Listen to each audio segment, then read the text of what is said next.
Alléluia. Voilà, nous allons prendre nos Bibles dans le livre des Nombres, Nombres chapitre 35, du verset 9 au verset 15. Nombres chapitre 35, du verset 9 au verset 15.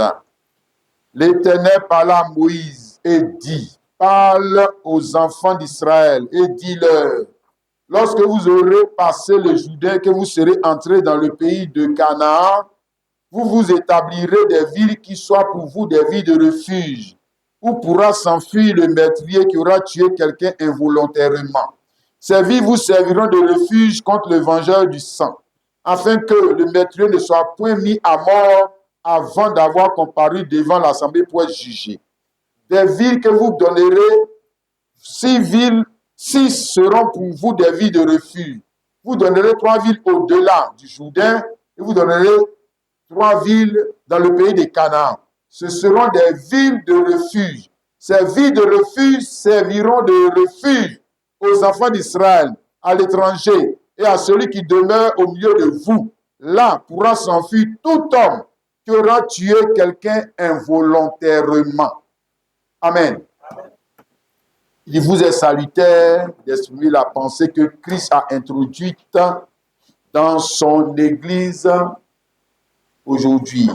Il vous est salutaire d'exprimer la pensée que Christ a introduite dans son Église aujourd'hui. Ça veut dire que le salut dépend de votre capacité à parler la parole que Dieu a introduite dans l'Église. C'est de ça que dépend votre salut. Mais pas seulement le fait que vous fréquentez une église. Non, le salut ne dépend pas seulement de ça. Mais le fait que vous avez parlé la parole, mais que vous avez parlé la parole comme Dieu a ordonné qu'elle soit parlée. Hein? La parole doit être parlée comme Dieu l'a ordonné, hein? Dans le jour. Dans le jour. Dans le jour. Dans le jour. Ne pas perdre ton temps. Hein, dans une église. Ne pas perdre ton temps, même surtout sur la terre, parce que si tu as manqué de parler la parole, tel que Dieu l'a ordonné dans ce jour, en vain tu t'es marié, en vain tu as travaillé, en vain tu as eu l'argent, en vain, en vain. Ta vie n'a servi à rien, parce que tu as manqué le but. Tu as manqué le but, c'est ça qu'on appelle le péché. Le péché, c'est manquer le but. C'est-à-dire que tu as fait tout, mais tu n'as pas atteint le but. Et tu vas pleurer. Quand tu vas te retourner de l'autre côté, tu vas pleurer. Tu auras des regrets. Si il savait. Hein? Voilà, tu vas prier comme le riche là. Pardon, laisse-moi retourner là-bas encore pour recommencer ma vie. Pardon, laisse-moi retourner. D'accord, la disposition de la loi qu'on a lue ici, de Moïse, est relative à la notion du refuge que Dieu avait introduite dans l'église d'Israël. Ici, il y a une notion que Dieu venait d'introduire.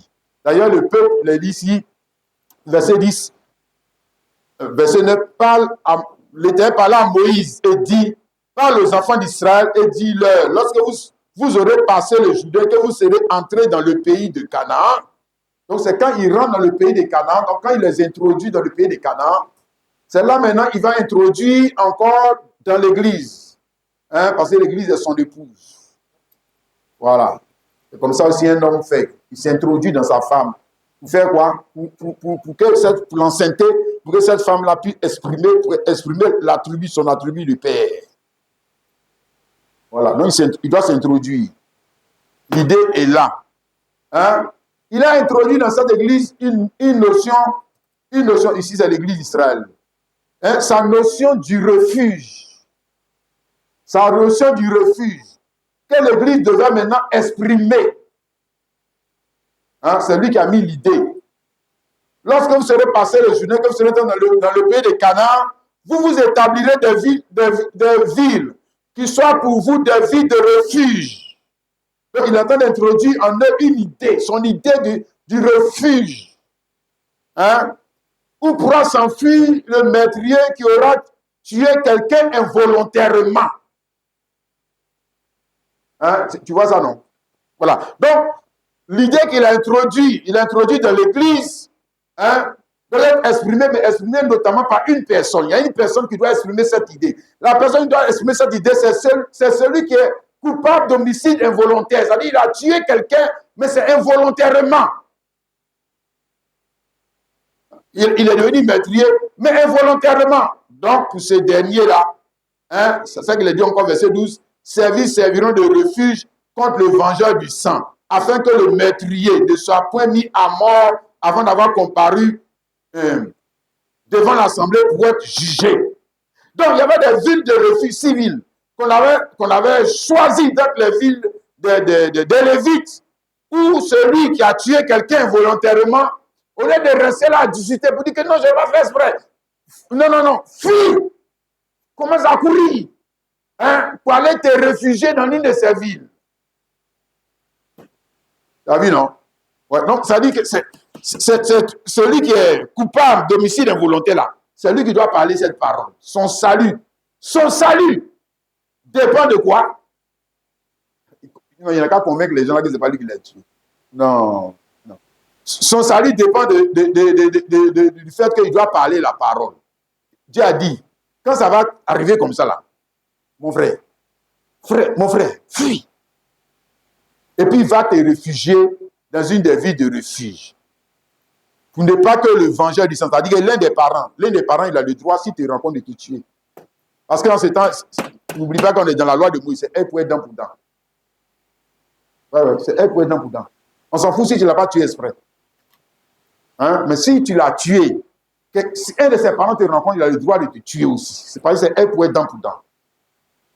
Hein? Oui. Donc, cette parole-là a été donnée par Dieu. Quand il arrivait dans la ville, après le jugement, c'est ce qu'il a dit ici, avant d'avoir comparu devant l'assemblée pour être jugé. Donc, quand il s'en va se cacher là-bas, maintenant on va le juger. On envoie les gens, on parle, et puis on voit qu'effectivement, il n'a pas tué le gars exprès. Pas exprès. C'était involontaire. On dit homicide involontaire. Bon, comme c'était involontaire, alors on ne peut pas le tuer aussi. On ne peut rien lui faire, mais à condition qu'il reste dans la ville. La ville où il est allé se cacher là. Il ne faut plus, il va sortir. Hein? Verset 25. On continue de dire. L'assemblée délivrera le meurtrier de la main du vengeur du sang et le fera retourner dans la ville de refuge où il s'était enfui. Il demeurera jusqu'à la mort du souverain sacrificateur qu'on a point de l'huile sainte. Tu as vu, non? Quand il se va cacher là-bas, et puis après on le juge, on dit que oui, c'est vrai, tu n'as pas tué quelqu'un. On le ramène dans la ville, c'est comme si c'est une prison. On le met en prison. C'est une prison, puis il ne sort pas. Il ne peut pas sortir, il ne peut plus aller au champ, il ne peut plus aller dans sa maison, il ne peut plus voir sa femme, il ne peut plus voir ses enfants. C'est fini. Mais au moins, il est vivant. Hein? Il est vivant. Et le seul moyen pour lui de sortir de cette vie, c'est ce qu'on a lu là. Jusqu'à la mort du souverain sacrificateur. Jusqu'à la mort. Tu as vu, non? Pour lui là, pour qu'il soit délivré, ce n'est pas la mort d'un animal. Il n'attend pas cette bonne nouvelle. La bonne nouvelle qu'il attend là, ce n'est pas la mort d'un animal. La bonne nouvelle qu'il attend là, ce n'est pas qui a pris le pouvoir. Qui est président? Qui est le président? La bonne nouvelle qu'il attend là, ce n'est pas de savoir est-ce que sa fille s'est mariée. La bonne nouvelle qu'il attend, c'est pas est-ce que son fils s'est marié. C'est pas ça que lui il attend. La bonne nouvelle que lui veut entendre là, est-ce que le souverain sacrificateur est mort? Ouais. C'est ça qui est bonne nouvelle pour lui. C'est toi-même, tu vas me dire que ça, c'est une mauvaise nouvelle pour toi. Pour les autres, le papa, les enfants du souverain sacrificateur, la mort du souverain sacrificateur est une mauvaise nouvelle pour eux. Mais pour le gars là, lui, ça, c'est la bonne nouvelle. C'est la bonne nouvelle que lui, il attend. Hein? Si avant ça, continue de lire, car le meurtrier, verset, si le meurtrier sort du territoire de la ville de refuge où il s'était enfui, et si le vengeur de sang le rencontre hors du territoire de la ville de refuge et qu'il le tue, qui tue le meurtrier, il ne sera point coupable de meurtre.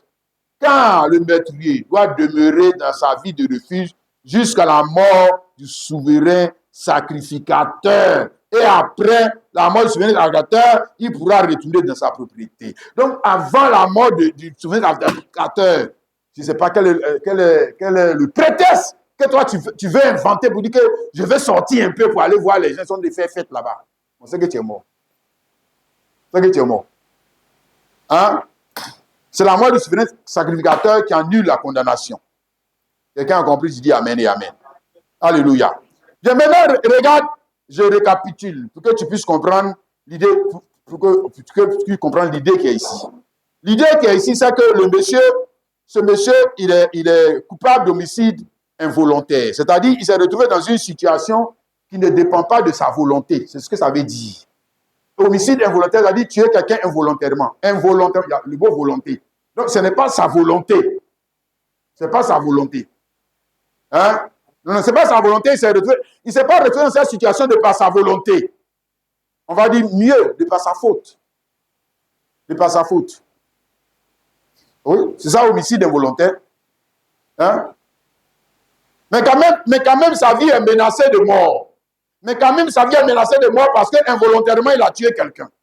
Et comme involontairement, il a tué quelqu'un, il se retrouve lui-même dans des difficultés alors qu'il n'a pas cherché le problème. Le problème, en d'autres termes, c'est le problème qui est venu lui chercher. Hein? Ça, non. Voilà. Maintenant, il s'est retrouvé dans cette situation par la volonté de qui? S'il y a quelqu'un qui a créé cette situation. Qui a créé cette situation? C'est Dieu. Bon. Faut bien dire. Comme j'ai dit là, Dieu lui ne se répète. Il se répète seulement. Il se répète pour venir, toujours. Il continue de dire la même chose pour venir, pour te montrer que le gars, il ne s'est pas retrouvé dans cette situation par sa faute. Donc, il s'est retrouvé dans la situation là, par la faute de qui? C'est qui? Qui est coupable d'avoir créé cette situation? Il va dire le hasard. Quel hasard? Non, ce n'est pas par hasard. Le gars n'est pas mort par hasard. Hein? Il est mort par la volonté de quelqu'un. Voilà. Donc, il s'est retrouvé dans une situation qui le dépasse. Qui le dépasse. OK? Bien. Maintenant, comme c'est Dieu, tu vois, non, c'est ça qui est intéressant avec Dieu là. Comme c'est Dieu qui est coupable de cette situation difficile, c'est-à-dire que c'est Dieu qui l'a mis dans le problème. Comme c'est Dieu qui l'a mis dans le problème, le même Dieu dit que quand tu seras dans ce problème dans lequel je t'ai mis, il y a moi-même, j'ai une idée pour te sortir de ça. Je dis de créer des vies de refuge pour toi. Tu as vu, non? Donc, il crée le problème, il crée la solution au problème. Oui. Il crée le problème et il crée la solution du problème. Et ça, c'est quand il rentre dans le pays, il n'y a même pas quelqu'un encore qui est coupable d'homicide involontaire. Il n'y a pas quelqu'un encore. Et puis, il introduit l'idée. Mais l'idée qu'il introduit là, c'est qu'il doit avoir une arrière-pensée. Il doit avoir un sous-entendu. Il doit avoir un sous-entendu. Autrement, ça sert à quoi d'introduire cette idée? Hein? Ça sert à quoi? C'est qu'il y a quelqu'un que lui, il va mettre dans une situation comme ça. Il y a quelqu'un que lui, il va le mettre dedans. C'est ce que ça veut dire. OK? Bon, maintenant, comme c'est lui qui t'a mis dans cette situation, comme c'est lui qui m'a mis dans cette situation, comme c'est lui qui nous a créés et puis nous a créés comme ça, alors, il dit, choisissez les vies de refuge. Quand tu seras dans cette situation, au lieu de rester là à parler gros français, au lieu de rester là à dire que mon papa a dit, au lieu de rester là à dire que mon pasteur a dit, au lieu de rester là à dire que mon bishop a dit, fuis! Va te cacher dans la vie de refuge. OK? Et puis attends là-bas. Hein? Attends là-bas que le souverain sacrificateur meure. Et puis qui va tuer le souverain sacrificateur? Tu vois, non? Pose-toi les bonnes questions. Qui tue le souverain sacrificateur? Qui le tue? Le hasard. C'est encore le hasard, tu as vu? Donc tu vas me dire que ça, c'est une succession de hasards. Non. Non. C'est lui-même qui mène un problème. C'est lui qui te dit fuis. C'est lui qui va encore tuer le souverain sacrificateur. Et puis toi, tu sors. Voilà. Tout commence. Aïe, aïe, aïe. Tout commence par lui, tout finit par lui. C'est lui. C'est le grand metteur en scène, mon frère. C'est le grand réalisateur. Non, Dieu, moi, je l'aime bien comme cela. Hein? Oui, c'est lui le créateur. Donc, il ne faut pas mettre Satan dans cette affaire. Satan n'est pas dedans. Voilà. Les démons sont pas. Le sorcier du village n'est pas dedans. Donc, il ne faut pas venir le mettre dedans pour le glorifier. Non, non, non, il n'a rien à voir. OK? Alléluia. D'accord. Donc, comme cette situation ne dépend pas de cet homme, il se trouve dans cette situation, mais la situation dépend de Dieu. Maintenant, si cet homme venait à mourir, comme on l'a lu là, si cet homme venait à mourir, s'il vient à mourir, là, ce n'est plus la faute de Dieu. Tu as compris, non? Voilà. Si malgré ce que Dieu a dit là, et le gars meurt quand même, s'il meurt quand même, ce n'est plus la faute de Dieu. Ah oui, si.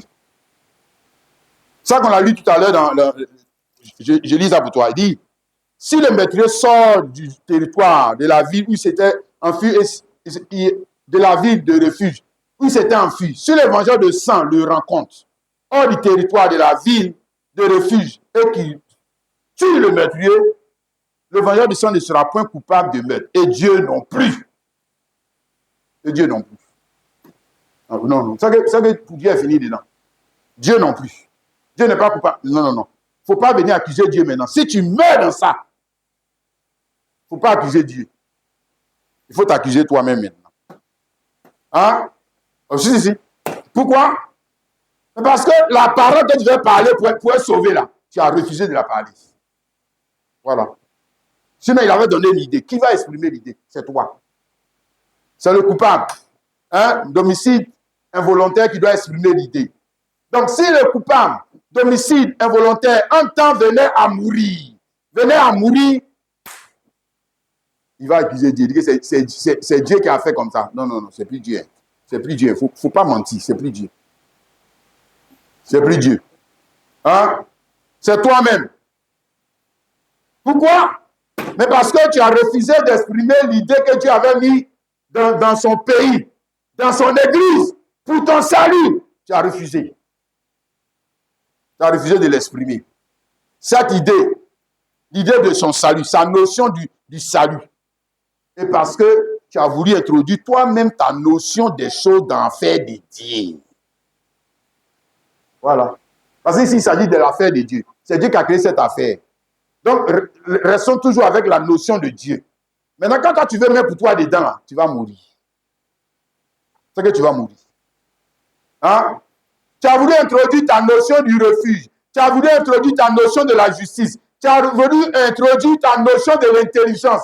Tu as voulu introduire ta notion de l'adoration. Tu as voulu introduire ta notion du baptême. Tu as voulu introduire ta notion de mariage. Tu as voulu introduire ta notion de la prospérité dans la chose de Dieu. Tu vas mourir.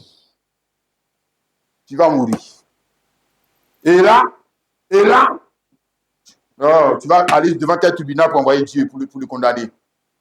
Tu vas dire quoi? C'est Dieu qui est toujours coupable. Non, non, non, c'est toi. C'est toi. Hein? Pourquoi? Parce que tu as été incrédule. Tu as été incrédule à quoi? À la voix de Dieu. Pour ton jour. Ce que Dieu a dit de faire quand tu allais faire autre chose. Tu n'as pas bien parlé la parole. Quelqu'un me saisit, non? Tu dis Amen et Amen. Alléluia. Donc, dans cette loi, il y a plusieurs types que nous allons essayer de voir. Hein? Il y a plusieurs vérités, des puissantes vérités que Dieu nous aide à comprendre. Hein? D'accord. Dans cette loi, la première chose que je vais te montrer dans cette loi, dans cette loi, Dieu, comme j'ai dit, il est en train de se répéter. Qu'est-ce qu'il est en train de répéter? Il est en train de montrer que, hein, au commencement, la première notion des choses qui ont été introduites sur la terre pour être exprimée par les hommes, cette première notion des choses-là n'était pas parfaite. C'est ce qu'il est en train de te dire. Hein, parce que le dimanche dernier, on a vu, la mort a été exprimée par qui en premier? Adam. Lui, il a donné l'idée. Il a dit, tu vas mourir. Et puis, c'est Adam qui a exprimé. Puisque c'est lui qui a désobéi. En désobéissant, il a exprimé l'idée. Hein? Voilà. Et en exprimant l'idée de la mort, il a mal exprimé l'idée. Parce qu'il n'a pas exprimé l'idée comme Jésus-Christ. C'est toujours le même mot. C'est toujours le même mot, mais ce n'est pas la même chose. Ça ne veut pas dire la même chose. Hein? Voilà. Donc, la première chose que Dieu a introduite, la première idée, la première parole, la première chose que Dieu a introduite dans la création, qui devait l'exprimer, c'est qui? C'est l'homme.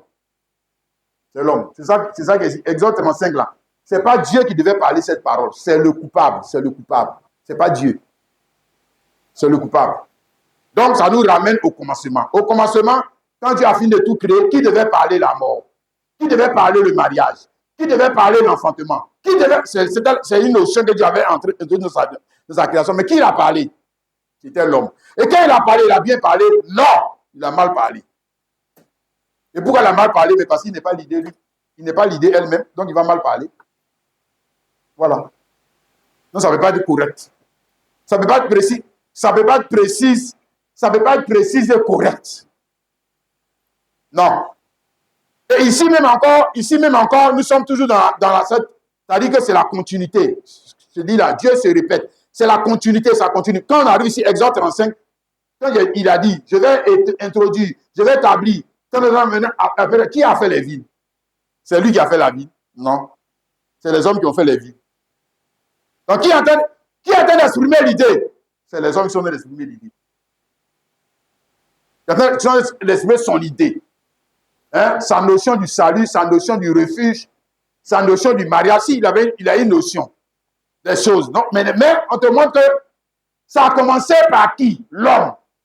Maintenant, regarde comment l'homme lui parlait la parole là. C'était pas bien parlé. C'était pas bien parlé. Et pourquoi? Mais parce que ce n'est pas l'idée de l'homme. Ce n'est pas l'idée de l'homme. Donc, il ne peut pas bien parler. Donc, quand il va parler là, il y aura faute dedans. Il y aura erreur dedans. Il y aura des insuffisances dedans. Hein? Oui. Ici même, les villes de refuge. Les villes de refuge ont été faites par les hommes. Donc, c'est une reproduction humaine. Donc, en d'autres termes, c'est une version, c'est une version humaine des choses de Dieu. Voilà. En train de te montrer pour venir. La première notion des choses qui sont faites dans le monde, c'était la version humaine des choses de Dieu. Et dans la version humaine des choses de Dieu, nous avons quoi? Des fautes. Oui, parce que tu ne peux pas parler la parole comme Dieu. Non. Voilà. Donc pour toi, quand tu parles pour toi là, Dieu va dire que non, tu n'as pas bien fait. C'est pas bien. Tu vas voir après. Tu vas voir devant. Hein? D'ailleurs aussi, il a dit de la loi. Il a dit de la loi, Hébreu 10. Hébreu 10, le verset 1. Je lis ça pour toi. Hébreu 10, le verset 1.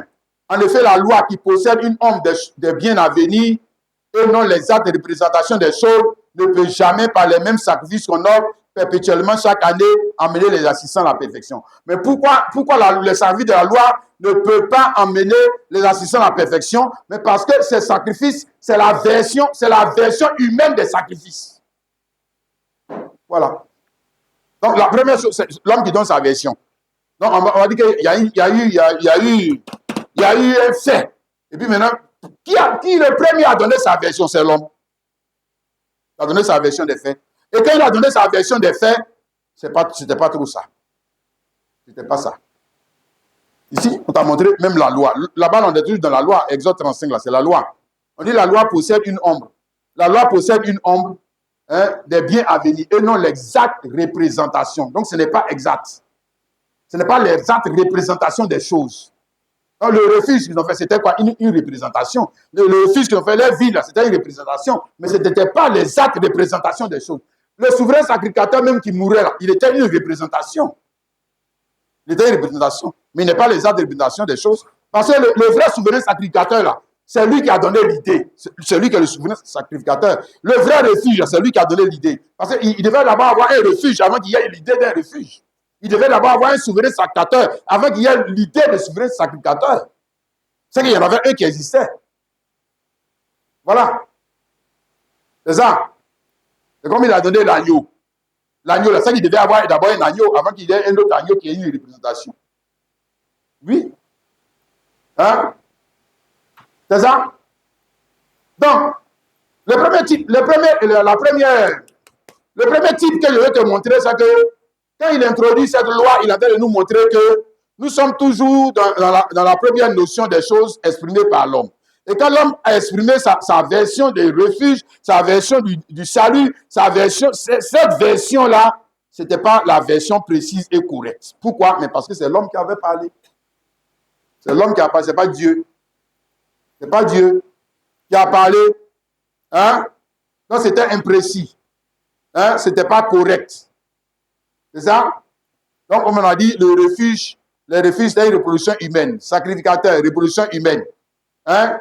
de leur refuge là, quand ils t'ont te mettre là-bas là, quand tu te mettre là-bas là, tu es privé de ta femme, tu es privé de tes enfants, tu es privé de ton champ, tu es privé de tout, tu es privé de Dieu. Dieu même là, tu es privé de Dieu aussi. Bah, Dieu n'est pas là-bas. Où toi tu es parti là? Dieu il est dans le temple. Toi tu ne peux pas aller au temple. Donc te voici maintenant. Et puis ça là, tant que le souverain sacrificateur ne meurt pas, toi tu n'as pas la liberté. En d'autres termes, même, c'est vrai que tu es vivant. C'est vrai que tu es vivant, mais tu es en prison. Tu es en prison. Tout ça, ce sont des types. Il est en train de te parler. Tu es vivant. S'il y a des gens qui sont vivants, mais les sorciers les ont attrapés. Oui. Oui. Mais le gars est vivant. Oh. Il est vivant. Il va, il mange, il dort, mais il est captif, il est prisonnier. Il est un prisonnier. Il va dire il est prisonnier du péché. Hein? Il est prisonnier des maris de nuit. Il est prisonnier des femmes de nuit. Il est prisonnier du péché. Qu'est-ce que tu crois? Les sorciers vont le bouffer. Je te dis, pas que nous qui va venir là, les sorciers vont le bouffer. Si Jésus-Christ ne le libère pas, les sorciers vont le bouffer. Ils vont le bouffer. Ouais. Donc, tu as vu, non? C'est pas parfait. Et puis ensuite, maintenant, la dernière chose pour laquelle le refus n'est pas parfait, c'est que le refus prenait en compte que ceux qui sont coupables d'homicide involontaire. Bon, non, mais et ceux qui sont coupables d'homicide volontaire, là, maintenant? On fait comment? Ah? Parce que, attention, c'est pas seulement coupable d'homicide involontaire, là. Il faut que ça arrive, là. Il faut que Dieu lui-même crée la situation. Mais homicide volontaire, c'est Dieu qui crée? Non? Non, c'est pas Dieu. Homicide volontaire, là, toi-même ton péché t'envoie à faire. Ah, bon. Maintenant, tous les bandes là, c'est pour ça que Akan a été tué. Akan a été tué parce que Akan était coupable d'homicide volontaire. Le péché d'Akan là a fait que 36 personnes sont mortes en Israël. Et puis il était sous la loi, c'est dent pour dent. Il n'a qu'à courir pour aller partout. Ils vont aller l'attraper, le ramener ici, le tuer. Et puis c'est ce qu'ils ont fait. Voilà. Il n'y a pas de refuge. Il n'y a pas de refuge. Hein? Pour les coupables d'homicide volontaire. Ça veut dire quoi? Ça veut dire que nous tous on va mourir. Ah, c'est que nous tous on est dedans. Ah, et toi, tu n'as jamais commis péché volontairement. Ah. Si, il n'a pas commis péché volontairement. C'est des choses qu'on fait puis on regrette. C'est des choses qu'on fait puis on regrette. Parce que tu l'as fait volontairement. Non, on n'a pas attrapé ton coup. Non, on n'a pas attrapé ton coup. On n'a pas mis physique. Si on a mis physique, on va dire que non, il n'a pas fait volontairement. Il a été contraint. Non, il n'a pas fait ça involontairement. Il a fait volontairement. Hein? Mais il peut regretter après. Voilà, d'avoir commis ce mal, d'avoir fait ça. Il peut regretter après et puis se corriger. Mais dans le cadre de la loi, il n'y a pas de seconde chance. Il n'y a pas de seconde chance. Si on avait laissé Akan, peut-être qu'Akan n'aurait plus jamais refait ce péché, mais il n'y a pas de seconde chance. Non. Non.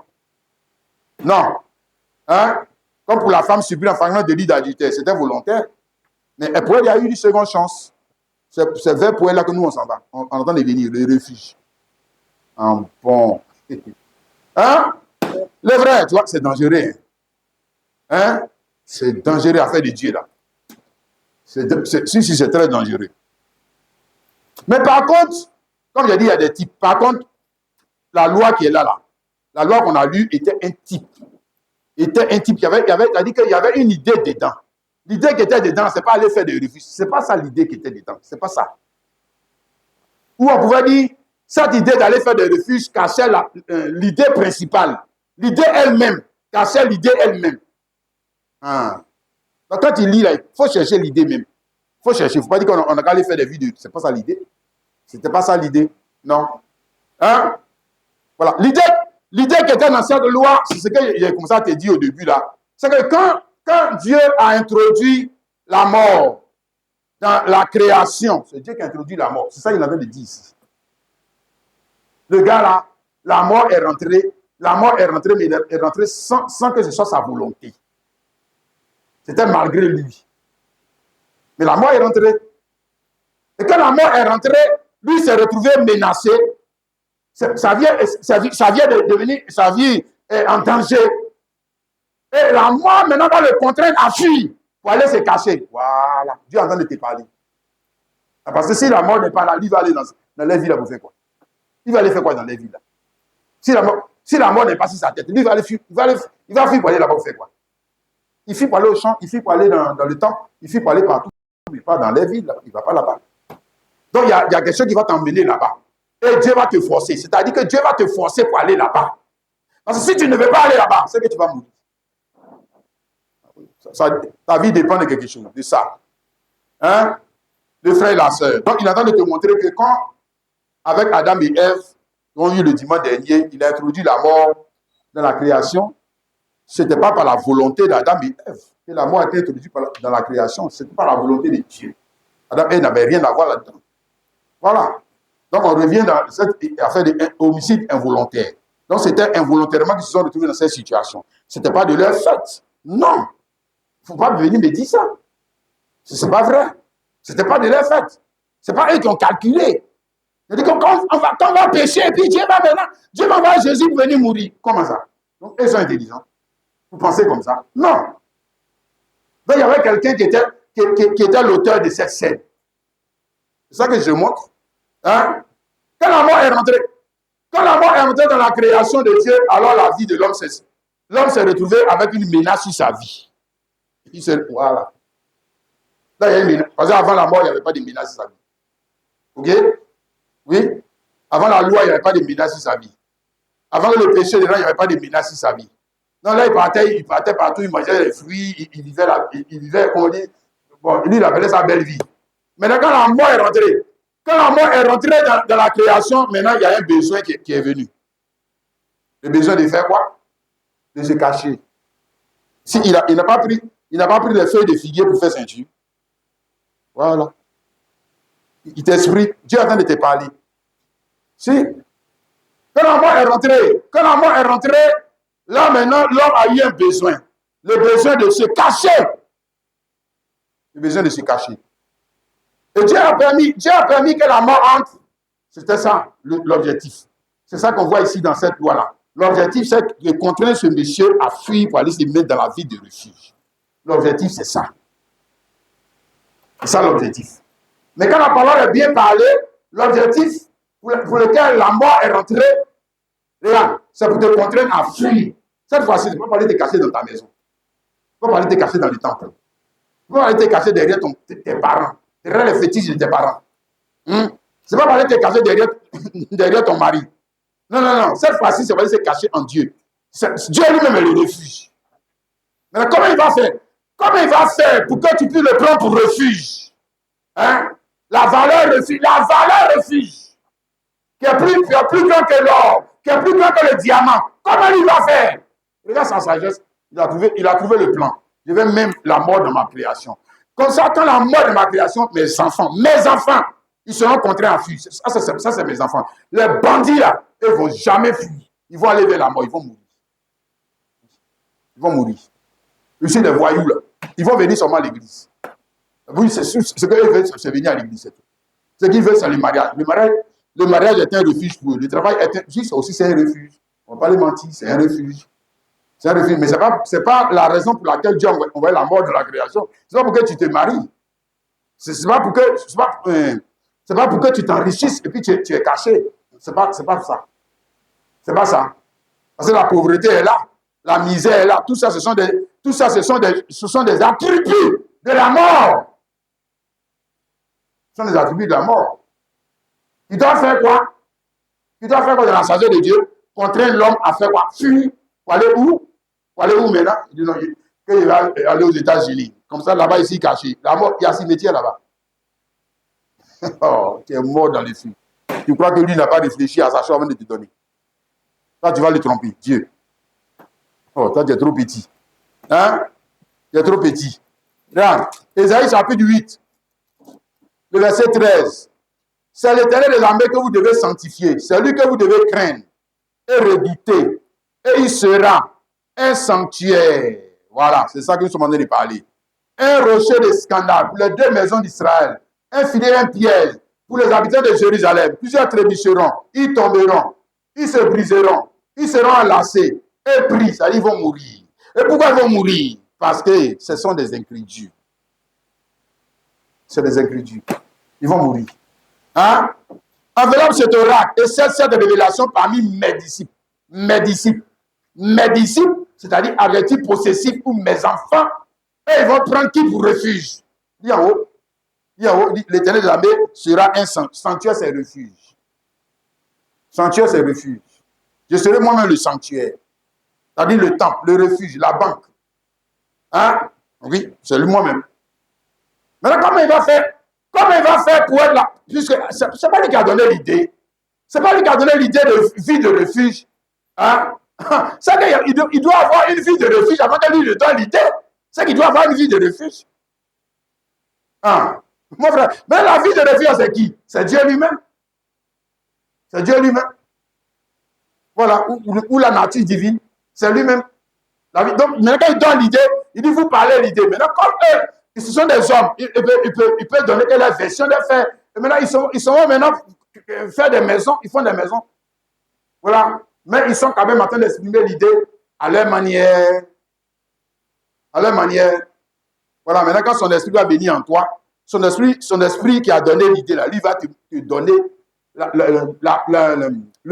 te permettre de percer le mystère. Non, voici ce que ça veut dire. Voilà, te permet de percer le mystère. C'est ça? Voilà, Genèse 3, le verset 7. Genèse 3, le verset 7. D'accord, on dit, les yeux de l'un de l'autre s'ouvrirent. Il connut qu'ils étaient nus et un cousu de feuilles de figuier s'enfuit des ceintures. Verset 21. L'Éternel Dieu fit à Adam et à sa femme des habits de peau et il les en revêtit. Donc, on voit ici qu'après l'introduction de la mort dans la création, ce n'était pas le... C'est pas volontaire, c'est pas volontaire. Non, ce n'est pas de la volonté de Dieu, mais pardon, de l'homme. C'était la volonté de qui? Dieu. Bon, maintenant, quand la mort est venue, on dit que l'homme lui-même a exprimé le besoin de trouver un refuge, puisqu'il a fait des feuilles de figuier pour se couvrir, pour se cacher. Se cacher de quoi? Mais du jugement de Dieu, la mort. Parce que si Dieu voit, il va le tuer. Donc, il veut se cacher de la mort. Mais il l'a fait pour lui. Il a parlé sa parole à sa manière. Voilà. Hein? Et puis Genèse 3, 21, on nous dit que Dieu a enlevé pour eux là, pour faire des habits de peau pour leur donner. Tu as vu, non? Donc, ça veut dire qu'eux, ils ont introduit, quand la chose est arrivée, la mort est rentrée, eux, ils ont introduit leur propre notion des choses dans l'affaire dédiée. Si c'est leur notion des choses qu'ils ont introduit. Maintenant, la notion de ce qu'ils ont introduit, là, Dieu a blâmé ça. Dieu a blâmé ça. Quand il a enlevé pour eux, là, ça veut dire que Dieu n'aime pas ça. Non. Non. Il ne faut pas mettre pour toi dedans. Ce n'est pas toi qui es le réalisateur. Il ne faut pas mettre pour toi dedans. Voilà. Dans ma chose, non. Il ne faut pas mettre ta pensée dans ma chose, non. Hein? Voilà. Dieu a blâmé ça et il a donné un refuge, une cachette, n'est-ce pas, un vêtement qui couvrait réellement bien sa nudité à ses yeux. À ses yeux. Voilà. C'est ça. Mais ça veut dire ceci, qu'il y a deux notions de choses dans le monde, pour ne pas dire dans l'église. Il y en a deux. Oui, c'est ce que ça veut dire. Ça veut dire, voilà. Et quand on parle d'un sujet, il y a deux versions des choses. Il y a pour l'homme et puis il y a pour Dieu. C'est ce que Dieu est en train de dire aussi. Voilà. Il n'y a pas une seule version. Hein. Non, hein. Il y a deux versions. La version de l'homme et puis la version de Dieu. Donc, on va parler le dimanche dernier de la mort. Même la mort, là, il y a la version de l'homme, il y a la version de Dieu. La vie, il y a la version de l'homme, il y a la version de Dieu. Mariage, il y a la version de l'homme, il y a la version de Dieu. Voilà. Église même, il y a la version de l'homme, il y a la version de Dieu. Pasteur, prophète, il y a la version de l'homme, il y a la version de Dieu. Femme, là, il y a la version de l'homme, il y a la version de Dieu. C'est Dédé. Marie aussi, c'est la même chose. Tout est richesse, mais c'est la même chose. Tout est Dédé. Hein? Voilà. Mais la première version, ce n'était pas la version de Dieu. La première version à rentrer dans le monde, là, c'était la version de l'homme. Voilà. Ça, il continue même ici, il dit Genèse 3, le verset 7. C'est la version de qui était en premier? C'était pour l'homme. Genèse 3, le verset 21. Pour qui est venu en second? C'était pour Dieu. Pour Dieu vient toujours en dernier. Ça, c'est le principe. Prends toute ta Bible, tu vas comprendre ça. C'est le principe. Si, pour Dieu, il n'est jamais en premier. C'est pour l'homme qui vient en premier. Voilà. Même Genèse 35 qu'on a lu, l'idée que Dieu a donnée à qui l'a exprimé en premier? Ce n'est pas Dieu, ce sont les hommes. Donc même quand on repart là-bas encore, le principe est là, parce que Dieu ne se contredit pas. Il ne se contredit pas. Je dis, il se répète, il refait tout la même chose. C'est le même schéma qui continue. Il ne se contredit pas, hein? Non. Hein? Voilà. S'il se contredit, si tu lis Bible à Bible, tu vois que Dieu se contredit, c'est dans ta tête que ça se contredit. C'est dans ta tête. Ce n'est pas Dieu. Voilà, c'est dans ta tête. Que la chose se contredit. Hein? Tu as compris ça, mon frère, ma soeur? Alléluia. Donc, ce que nous sommes en train de dire ici, c'est que la première notion des choses qui a été introduite dans la création, hein, pour ne pas dire dans l'Église, c'était celle des hommes. Hein? Et celle que les hommes ont introduite était un type. On était tous dans les ombres. C'est-à-dire que la loi qui est une ombre des biens à venir, la loi qui est une ombre, l'ombre de quelqu'un, c'est l'ombre de quelqu'un. Hein? Toi-même, ton ombre, là, ce n'est pas parfait comme toi. Voilà, donc si on descend même à ce niveau, ça peut te permettre de comprendre que ton homme n'est pas comme toi. Il y a l'homme et puis il y a la réalité. Donc là-bas, là, on était encore dans l'homme de quelqu'un. C'est quelqu'un qui devait venir. Jésus-Christ, pour nous introduire, lui vient pour nous introduire où? Puisqu'il s'agit tout de nous introduire. C'est Dieu qui introduit. Dans la première notion de la mort, c'est Dieu qui a introduit. Ce n'est pas toi. Ce n'est pas toi. Toi, tu es trop petit pour créer la mort. Toi, tu peux créer la mort. Non, c'est Dieu, c'est sa création. Et puis, c'est lui qui nous a introduit dedans. Hein? Voilà. Mais ça, c'était un type. C'était un type de qui? De la seconde notion des choses. Il y a une première notion, une première version des choses, c'était l'homme. Deuxième notion des choses, ça, c'est Dieu. Maintenant, voilà, Dieu lui-même est venu. Hein? Voilà. Et puis, c'est le Christ. Voilà. Et le Christ, lui, il est venu vous introduire. D'abord, mais ce n'est pas dans les pays, là. Regarde où ils sont partis. Ils sont partis à Canaan. Il les a introduits à Canaan. Mais là même déjà, ça veut dire qu'il y a problème. Ça veut dire qu'il y a problème, mes frères. Parce qu'ils sont dans un espace limité, ils sont dans le temps. Ils sont toujours dans le temps. Et si tu vas en France, tu es dans le temps. Tu vas aux États-Unis, tu es dans le temps. Peu importe, tant que tu es sur la terre, si tu es dans le temps. Tu es dans le temps. Toi, tu crois que tu es allé où? Tu es allé où? Où tu es parti là? Où tu es parti là? Le diable est là-bas. Le diable est là-bas. En bon. Est-ce que tu crois? Où tu es parti là? La mort est là-bas.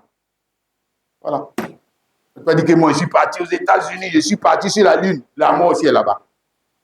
Voici. Hein? Voilà. Maintenant, lui, il veut te montrer le refuge. Le vrai refuge dans lequel Dieu lui-même, il est caché. Mais Dieu aussi est dans un refuge. Voilà.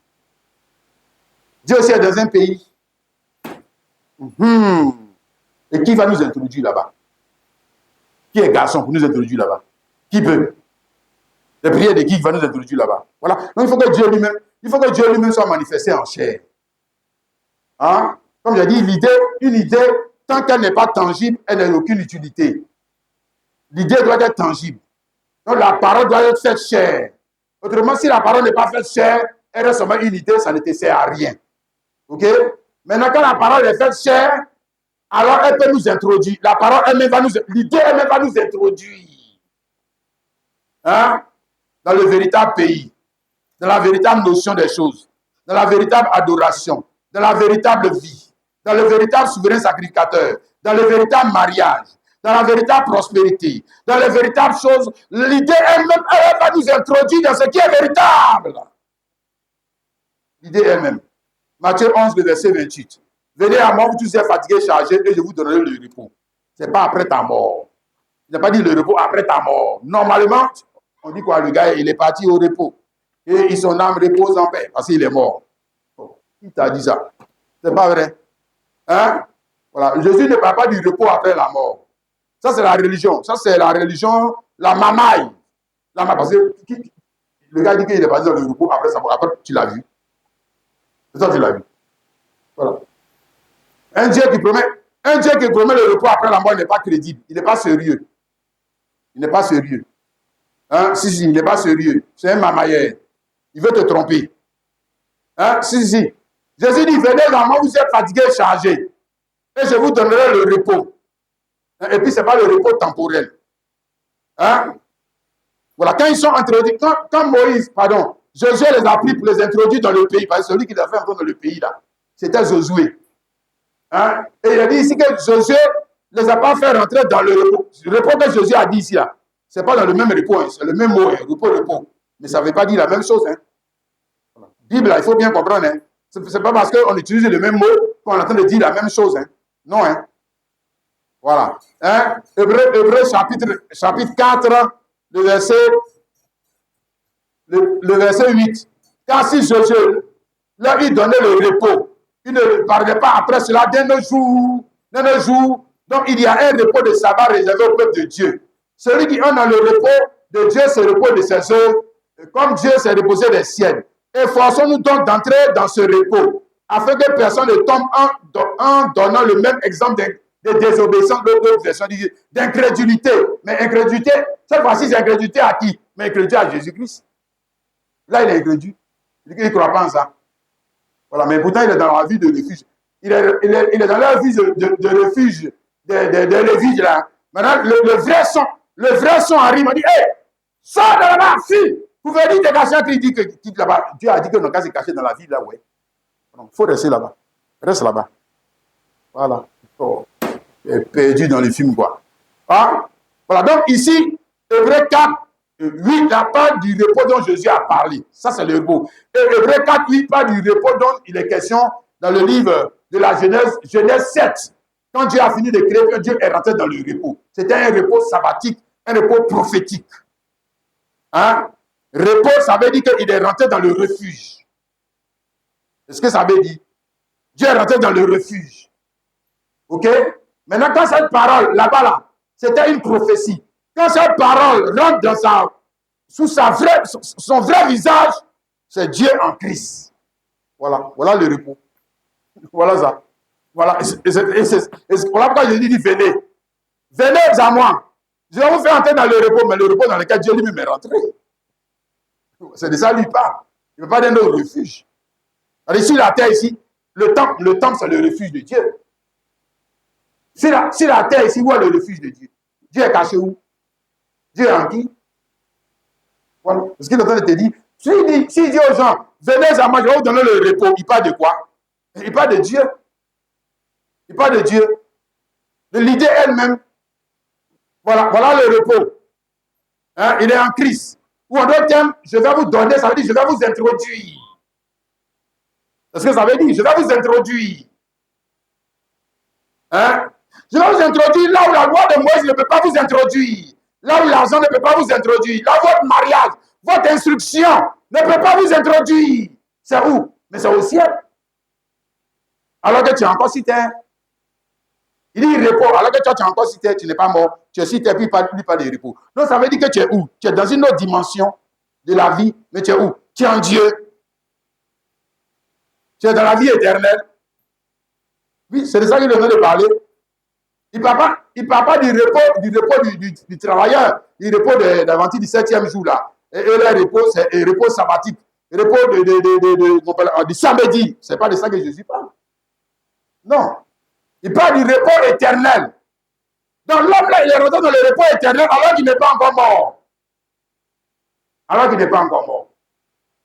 Ça, c'est extraordinaire. Alors, qui l'a introduit dans ce repos? Mais Christ, c'est lui seul qui peut t'introduire là-bas. Christ, le Seigneur Jésus. Hein? Alléluia. Amen. Donc, ce qu'il essaie de dire, c'est que la première notion des choses, on va dire la première notion du refuge. Là, c'est la première notion du refuge. Hein? Avec le temps, avait vieilli, comme Paul le dit ici, avec le temps, la première notion, puisque c'est la loi. Hein? Voilà, avait vieilli et avait disparu parce que la première notion du refuge est temporelle. Hein? Hébreu 8, verset 13, en disant une nouvelle alliance, il a déclaré la première ancienne. Or, ce qui est ancien, ce qui a vieilli est prêt de disparaître. Donc, ce qui est temporel là, lui, il finit toujours par, il est nouveau au début, et puis après, il vieillit, et puis il disparaît. Parce qu'il n'est pas comme quoi? Il n'est pas comme l'idée elle-même. L'idée elle-même, c'est-à-dire Dieu nouveau. Le mot nouveau, comme une fois je l'ai dit, c'est le mot nouveau. Nouveau, nouvelle année. Et puis nouvelle vie. c'est toujours le même mot. Hein. Ça ne veut pas dire la même chose. Ah, bon. Nouvelle année, là, lui, il passe. Nouvelle vie, là, lui, il ne passe pas. C'est toujours nouveau. Donc, c'est toujours nouveau comme qui? Mais comme Dieu, puisque c'est la vie éternelle. Éternelle, c'est ce qui ne passe pas. C'est ce qui ne passe pas. Là, cette nouveauté, elle dure dans le temps. On ne peut pas passer puisqu'elle est éternelle. Elle n'a pas de commencement, elle ne peut pas aussi avoir de fin. Elle ne peut pas avoir de fin. Donc, on ne va pas venir nous dire qu'après Jésus, il y a un autre prophète qui devait venir. Donc, mais comment on dit que Jésus nous a introduit dans la vie éternelle? Et dans la vie éternelle, à quel moment ça finit pour que toi, ton prophète vienne? À quel moment? Ah! Mais ça, c'est la marmaille. Bon, moi, en fait, même les chrétiens eux-mêmes, ils n'ont pas bien compris les mots, la signification des mots de la Bible. Ils n'ont pas bien compris ce que ça veut dire. La première notion des choses que Dieu a introduite dans sa création ne pouvait pas être éternelle. Pourquoi? Parce que c'est l'homme qui est temporel qui parlait cette parole. Ça ne veut pas être éternel. Hein? Alors Moïse, est-ce qu'il savait la vie éternelle? Non. Comment lui va introduire quelqu'un dans la vie d'une vie que lui n'a pas? Lui peut introduire qui dans la vie éternelle? Non, c'est la vie éternelle qui peut nous introduire dans la vie éternelle. Donc celui qui peut nous introduire dans la vie éternelle, il faut que lui-même, il ait la vie éternelle et qu'il soit la vie éternelle. Là, il peut nous introduire. Hein? Jean 17, le verset 3. Jean 17, le verset 3. Il a dit, oh la vie éternelle, c'est qui te connaît, toi, le seul vrai Dieu, et celui que tu as envoyé, Jésus-Christ. Donc, la vie éternelle, c'est qui te connaissent, toi, le seul vrai Dieu, et on n'a pas dit et Moïse, et le mariage. Non, non, non. Et celui que tu as envoyé. Donc, il y a un seul, celui-là, c'est celui, c'est pas celui. C'est celui que tu as envoyé. Oh, la vie éternelle. Voilà la vie éternelle. Ou comment on rentre dans la vie éternelle. Ok? Non, on ne dit pas je connais Dieu seulement. Mais tu dois connaître aussi et. Voilà. Parce que celui qu'il a envoyé là c'est la parole tangible. C'est ce qu'on a vu. C'est ce qu'on a touché. Hein? De Dieu. Puisque Dieu est esprit. Mais maintenant, Dieu qui est esprit est devenu tangible pour nous faire voir et entendre de manière correcte et précise ses attributs. On pouvait les voir maintenant. Oui. On pouvait les voir. Et c'est Dieu qui est tangible. Et c'est Dieu qui est tangible, Jésus-Christ, c'est lui qui peut t'introduire dans cette vie. Lui peut t'introduire dans cette vie. Tu comprends, mon frère? D'accord. Donc, dès lors que Jésus-Christ vient, maintenant pour nous introduire dans cette vie, ça veut dire que la première notion de choses là doit disparaître. Doit disparaître. On passe à une autre notion. C'est-à-dire, on passe à une nouvelle alliance. Voilà. La première notion des choses qui a vieilli. Ce que Paul dit là, et qui doit disparaître. Parce qu'il ne peut pas être deux refuges. Voilà les maisons, les refuges. Voilà les argents, les refuges. Et puis Dieu aussi est refuge. Comment ça? Ah, ça, c'est la confusion. Hein? Voilà. Les pasteurs est refuge. Et puis Dieu aussi est refuge. Les mariages est refuge. Et puis Dieu aussi est refuge. Comment ça? C'est pas vrai. Relis bien ta Bible. Non, c'est pas ça. La première notion doit disparaître. OK? Maintenant, quand la première notion disparaît, elle disparaît alors, puisque l'idée elle-même est là. Elle est tangible pour nous faire entrer en lui et lui en nous. L'idée, c'est nous faire entrer dans le refuge et le refuge en nous. Or, les autres, là aussi, l'idée était là.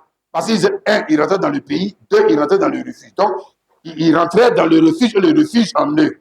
Mais c'était l'idée, c'était des choses matérielles. S'ils rentraient dans la maison, ils disparaissaient, on ne le voyait plus. Non, non, on ne doit plus te voir, on ne doit plus te voir. Quand tu rentres dans le refuge, on ne doit plus te voir. Si, on ne doit plus te voir. Ta volonté disparaît. Ta volonté disparaît.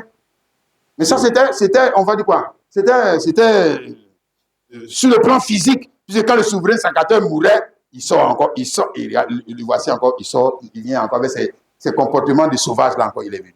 Aïe. Donc, tu n'es pas mort. Non, je suis mort, mais je suis ressuscité. Mais pourquoi tu n'as pas changé? Quand tu es revenu là, pourquoi tu ne changes pas? C'est que tu n'es pas mort. Hein? Normalement, il est en train de parler de la mort et la résurrection. Hein? Voilà. Mais avec Jésus-Christ, l'idée est parfaite. Parce que là, nous rentrons avec le moyen du sang de Jésus. Nous rentrons dans quoi? Dans le vrai refuge. Et le vrai refuge, c'est quoi? La nature divine. La nature divine. Voici. Hein? On parle d'une nature, on ne parle pas d'une maison. Non, on ne parle pas d'une maison. On parle d'une nature. La nature divine. Hébreux chapitre 10, verset 19. Ainsi donc, frère, puisque nous avons par le moyen du sang de Jésus, il est monté dans le sanctuaire. Hein? On a vu le sanctuaire, c'est qui? Le sanctuaire, c'est Dieu. C'est Dieu.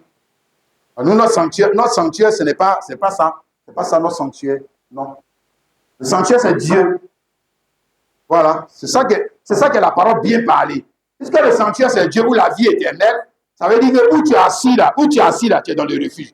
Tu sors, tu es dans le refuge. Tu dors, tu es dans le refuge. Tu te laves, tu es dans le refuge. Tu pleures, tu es dans le refuge. Tu es découragé, tu es dans le refuge. Tu ne veux pas, tu es dans le refuge. Tu veux, tu es dans le refuge. Tu es toujours là. Ça ne change rien. Ça ne change rien. Hein? Alléluia. Même si, laisse-moi dire ça comme ça, même si tu arrives de tomber, même si tu arrives, tu ne tombes pas hors du refuge. Non, non, non. Non, non. Hein? Non, non, non, non, non, non, non, non, non, non, le frère. Là, c'est pas vrai, il ne faut pas se mentir. Je dis, si tu arrives de manière involontaire de tomber, tu ne tombes pas hors du refuge. On dit qu'il est tombé, il est sorti. Il est passé par où vous sortez là? Il ne peut pas. C'est que ici, il tombe dans le refuge. Toujours. S'il meurt, il meurt dans le refuge. Toujours. Voilà. Il ne peut pas mourir hors du refuge. Il est mort. Il est mort, mais cette fois-ci, il était hors du refuge. Comment? Dieu, la nature divine. On peut sortir de la nature divine. Il faut rendre en sort. Ouais. Alors, moi, j'ai même vu ça, même poulet, nature même de poulet, des animaux même qui sont en bas, quand ils rentrent dedans, tu ne sors pas. Hein? Voilà, non. Par la route nouvelle et vivante qu'il a inaugurée pour nous, au travers du voie, c'est-à-dire de sa chair. Hein? Voilà, c'est parfait. 2 Pierre, chapitre 1, verset 3 à 4. Comme sa divine puissance nous a donné tout ce qui contribue à la vie et à la piété au moyen de la connaissance de celui qui nous a appelés par sa propre gloire et par sa propre vertu, lesquels nous assurent de sa part les plus grandes et les plus précieuses promesses, afin que par elles vous deveniez participants de la nature divine. En fuyant la corruption qui existe dans le monde. Vous voyez? Il y a toujours fui dedans. Hein? Il y a toujours fui dedans. Hein? Oh. Si tu as la nature divine, tu vas fuir. Quand la mort vient, toi, tu fuis. Tu fuis. Si, aïe, qu'est-ce que tu crois? Là, tu fuis. Tu connais, je dis, tu connais la parole que ton père a donnée dans le jour. Quand tu vois, c'est ce qu'ils appellent la vie, là. Hein, vérité, tu dis ça, c'est la mort. Tu fuis. Tu fuis. C'est la nature divine. Tu as vu ça, non? Avec Jésus-Christ, hein, nous sommes introduits dans la nature divine. Et il dit que dans cette nature divine, même si c'est ce qu'on avait en type dans l'arche de Noé, là, voilà. Même si l'arche de Noé balançait coin, je ne sais pas quoi, peut-être une montagne, coin, quelque chose, les gens tombent, mais ils ne tombent pas hors de l'arche. Jamais. Jamais. Ils tombent dans l'arche. Tant qu'ils sont rentrés dans l'arche, s'ils tombent là, c'est qu'ils tombent dans l'arche. Voilà. Donc, s'ils pleurent, c'est qu'ils pleurent dans l'arche. Voilà. S'ils meurent, c'est qu'ils vont mourir dans l'arche. Dans le refuge. Hein? Jean 14, le verset 20. En ce jour-là, vous connaîtrez que je suis en mon Père, que vous êtes en moi, que je suis en vous. Voilà. Je te montre maintenant. En ce jour-là, vous allez savoir que je suis en mon Père. Le refuge, vous êtes en moi. Je suis en vous. Voilà. Introduction de Christ dans l'homme et de l'homme en Christ. Voilà. Ça, c'est parfait. Même pour l'homme même là, quand le couple même, ils vont dans le lit là, après ils se séparent. Mais pour Dieu là, jamais. Jamais. Qui est garçon pour venir les séparer. Il est quitté où? Celui-là. De quel péché il veut les séparer encore? Plus jamais. Plus jamais. Apocalypse chapitre 2, le verset 12. Il a dit, celui qui vaincra, je ferai de lui une colonne dans le temple de mon Dieu. Mais le temple de Dieu, c'est qui? C'est qui? C'est Dieu lui-même. le sanctuaire, ou la nature divine. Celui qui vaincra, je ferai de lui colonne dans le temple de mon Dieu. Il n'en sortira plus. Il n'en sortira plus. Il n'en sortira plus. Ça, c'est fini. C'était pour avant qu'on pouvait sortir. Et ça, c'était une image. Hein? Voilà. L'homme des biens bénis, mais pas et non les actes de représentation des choses. Ok? Maintenant, quand on arrive dans les actes de représentation des choses, on nous dit que le refuge, c'est la nature divine. Est-ce que tu peux sortir de la nature divine? Non, on ne peut plus en sortir. Et puis, mais on va sortir, mais pour faire quoi même? On va sortir pour aller où même? Il y a quoi dehors là-bas même? Il y a quoi dehors là-bas? C'est ça le problème. Qui est dehors là-bas? Dis-nous, ma copine est là-bas. Hein? Oh, ça, c'est les plaisantins chrétiens là. Ouais, mon travail est dehors. Quand il est sorti. Non. Ah, que vous dites, ça fait 2 jours. Moi, je suis caché ici, je ne veux même pas aller au champ. Moi, je vais aller au champ. Ils sont en train de récolter. Ils sont en train de récolter les cacao, les cafés. Quand moi, il sort pour aller aussi. Voilà, le bandit là, il sort. Le gars va le tuer en chemin. Voilà, c'est comme ça il meurt. Un voyou là. Un crédule. Hein? Non, pour Dieu là, on ne peut pas sortir. Pourquoi? Hein? Du moins si tu es rentré comme Dieu veut. Si tu es rentré avec ton argent, tu ne vas pas sortir. Si tu es rentré avec ta femme, tu ne vas pas sortir. Si tu es rentré avec tes affaires, tu ne vas pas sortir. Si tu es rentré avec tout ce que tu as de précieux, tu ne vas pas sortir. Mais c'est quand tu ne veux pas rentrer avec ton argent là que tu vas, un jour, tu vas faire quoi? Sortir. Tu vas sortir. Quand tu n'es pas rentré avec ton cœur là, un jour, tu vas sortir. C'est moi qui te parle, c'est moi qui au bout d'un an te parle. Tu vas voir dedans. Hein? Il y a un petit pasteur dans une petite église, il m'avait parlé, je n'ai pas écouté. Tu vas voir dedans, tu vas pleurer. Faut jouer avec ça. Hein? Si, quand tu n'es pas rentré, ça dépend. Ça dépend. Dans pour Noé, là, lui, il a pris, tout le monde rentre. Tout rentre. Mon argent, mon champ, mes affaires, tout rentre. Là, tu n'as plus envie de sortir. Mais quand tout n'est pas rentré, quand tu as fait rentrer un pied, et puis le pied est dehors, c'est qu'un jour, tu vas prendre le pied aussi pour faire ici. Puis tu sors. Tu sors. Et l'église, moi, je suis allé là-bas, je n'ai rien vu. Moi, je suis allé là-bas, je n'ai rien vu. Mais tu veux voir quoi? Tu veux voir quoi? Mariage? C'est ça que tu veux voir? Non, mais ça, les gens qui sont dehors, ils ont ça. Qu'est-ce que toi, tu veux voir? Ils travaillent, mais si les gens qui sont dehors, ils ont ça. Voilà. Donc, il y a quelque chose qu'on n'a pas trouvé dehors. Et puis, quand il est venu, quand il est venu dans le refuge, il a trouvé. Il a trouvé Dieu. Il a trouvé la vie éternelle. Il a trouvé les choses éternelles. Il va sortir pour aller faire quoi là-bas? Il va sortir pour aller faire quoi là-bas? Pour faire quoi? Non, il n'y a pas que nous. Il n'y a pas que nous qui est là, il ne sait pas dedans aussi. Mais pas que nous ne peut pas être là-bas. Si les choses que toi tu aimes là sont dehors, c'est à cause de ça que tu vas sortir. Et là, tu es malheureux. Là, tu es malheureux. Hein? Parce que la prison où Dieu lui-même est venu s'emprisonner. Et toi, tu dis que ce n'est pas une bonne prison. Je sais que tu as un problème dans ta tête. Tu as un problème. Parce que Dieu est en Christ. Quand Dieu est venu sur la terre, là, il est venu rentrer dans une prison. Dieu lui-même était dans la prison, dans le refuge appelé Jésus-Christ. Dieu était en Christ, réconciliant le monde avec lui-même. C'est pas ce qui est écrit dans la Bible. Voilà. Donc la réconciliation est où? Elle est en Christ. La paix où? Elle est en Christ. C'est en Christ qu'il est, puis il réconcilie. On ne va pas dire en dehors. Parce que je sache. Il était dans l'église catholique, réconciliant le monde avec lui-même. Il était dans l'argent, réconciliant le monde avec lui-même. Il était dans le travail, réconciliant le monde avec lui-même. Jamais. Ça, c'est dans les contes et légendes. Hein? Que c'est écrit? Et moi, je montre ici. Donc, la première, du moins, le type que nous avons dans cette loi, c'est qu'elle nous montre aussi, par la mort du souverain sacrificateur, comment l'homme est libéré de la prison de la loi, de la prison des féticheurs, de la prison des religions, de la prison des hommes. Ça là, c'était la prison des hommes. Comment Dieu va nous libérer? Il te montrait un type. Non, c'est pas la mort d'un animal, c'est la mort d'un homme, le souverain sacrificateur, le véritable souverain sacrificateur. Et c'est pas accident, c'est pas par hasard il va mourir. Est-ce qu'il mourrait par hasard? Non. Il ne mourrait pas par hasard. Le hasard n'a rien à voir dedans. Il dit que jusqu'à la mort du souverain sacerdoce qui a l'huile d'onction. Ça veut dire que qui va le tuer? C'est Dieu. À cause de toi. Pour que tu sortes. Là, tu sors de la prison. Bien. Là, quand tu sors, c'est toujours, on va dire quoi, l'image de la mort et de la résurrection. Mais comme c'est les hommes qui ont parlé la parole, il y a des fautes dedans. Il y a des fautes dedans. Voilà. L'idée n'est pas parfaite. Hein? Mais pour nous, là, nous sommes en train de parler là. Hein, oui, Romains 3, 23, tous son péchés sont privés de la gloire de Dieu. Donc, quand tous sont péchés, pourtant c'est Dieu lui qui a fait entrer le péché, et le péché nous a mis quoi dans la prison? On est bloqué. Oui, si.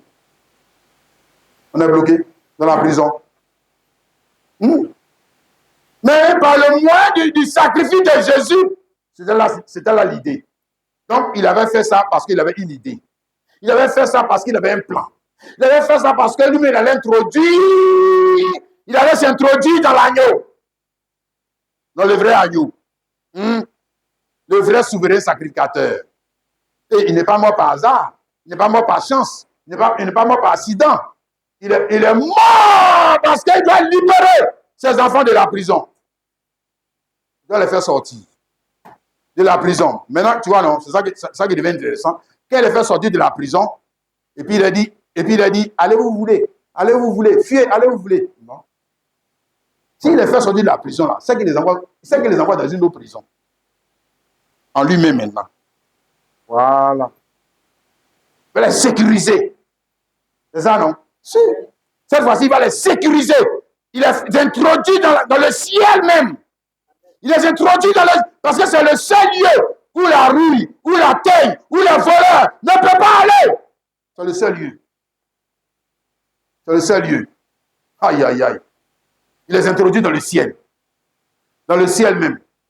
Alors qu'ils sont sur la terre. C'est ce que Jésus a dit, non? Je suis en mon Père, vous êtes en moi, je suis en vous. Donc il y a ici une double introduction. Hein? Voilà, la première introduction, nous sommes introduits dans le ciel, et le ciel est introduit en nous. Voilà. C'est ça qu'il est en train de te dire. Tu es en même temps au ciel et sur la terre. Et maintenant, comment on sait que tu es en même temps au ciel et sur la terre, coucou Daniel? Parce que toi, ta manière de parler, l'idée là, ça ne sera jamais comme les catholiques, les protestants, les baptistes et les autres. Jamais. Jamais. Jamais. Parce que c'est pour parler quelque chose, pour parler la parole, que l'idée est venue en toi. C'est pour la parler, c'est pour l'exprimer. Hein? Mais pour toi, c'est en action et en parole. Tes actions et tes paroles montrent qui? Montrent qui? Mais l'idée elle-même. L'image. Parfaite. Hein? C'est pas l'exact. C'est pas ce qui était inexact. Ça, c'est l'ancienne alliance. Maintenant, cette façon, on parle de ce qui est exact. L'exacte reproduction des choses célestes. L'exact. C'est pour eux là qui était inexact. Pour nous, là, ça ne peut pas être inexact. Comment ça? Pourquoi ça va devenir inexact? Alors que l'idée elle-même est venue dans l'homme. Et l'idée elle-même est venue dans l'homme pour parler la parole. Donc, l'idée ne peut pas parler la parole en faisant des fautes. Ça, c'est pas possible.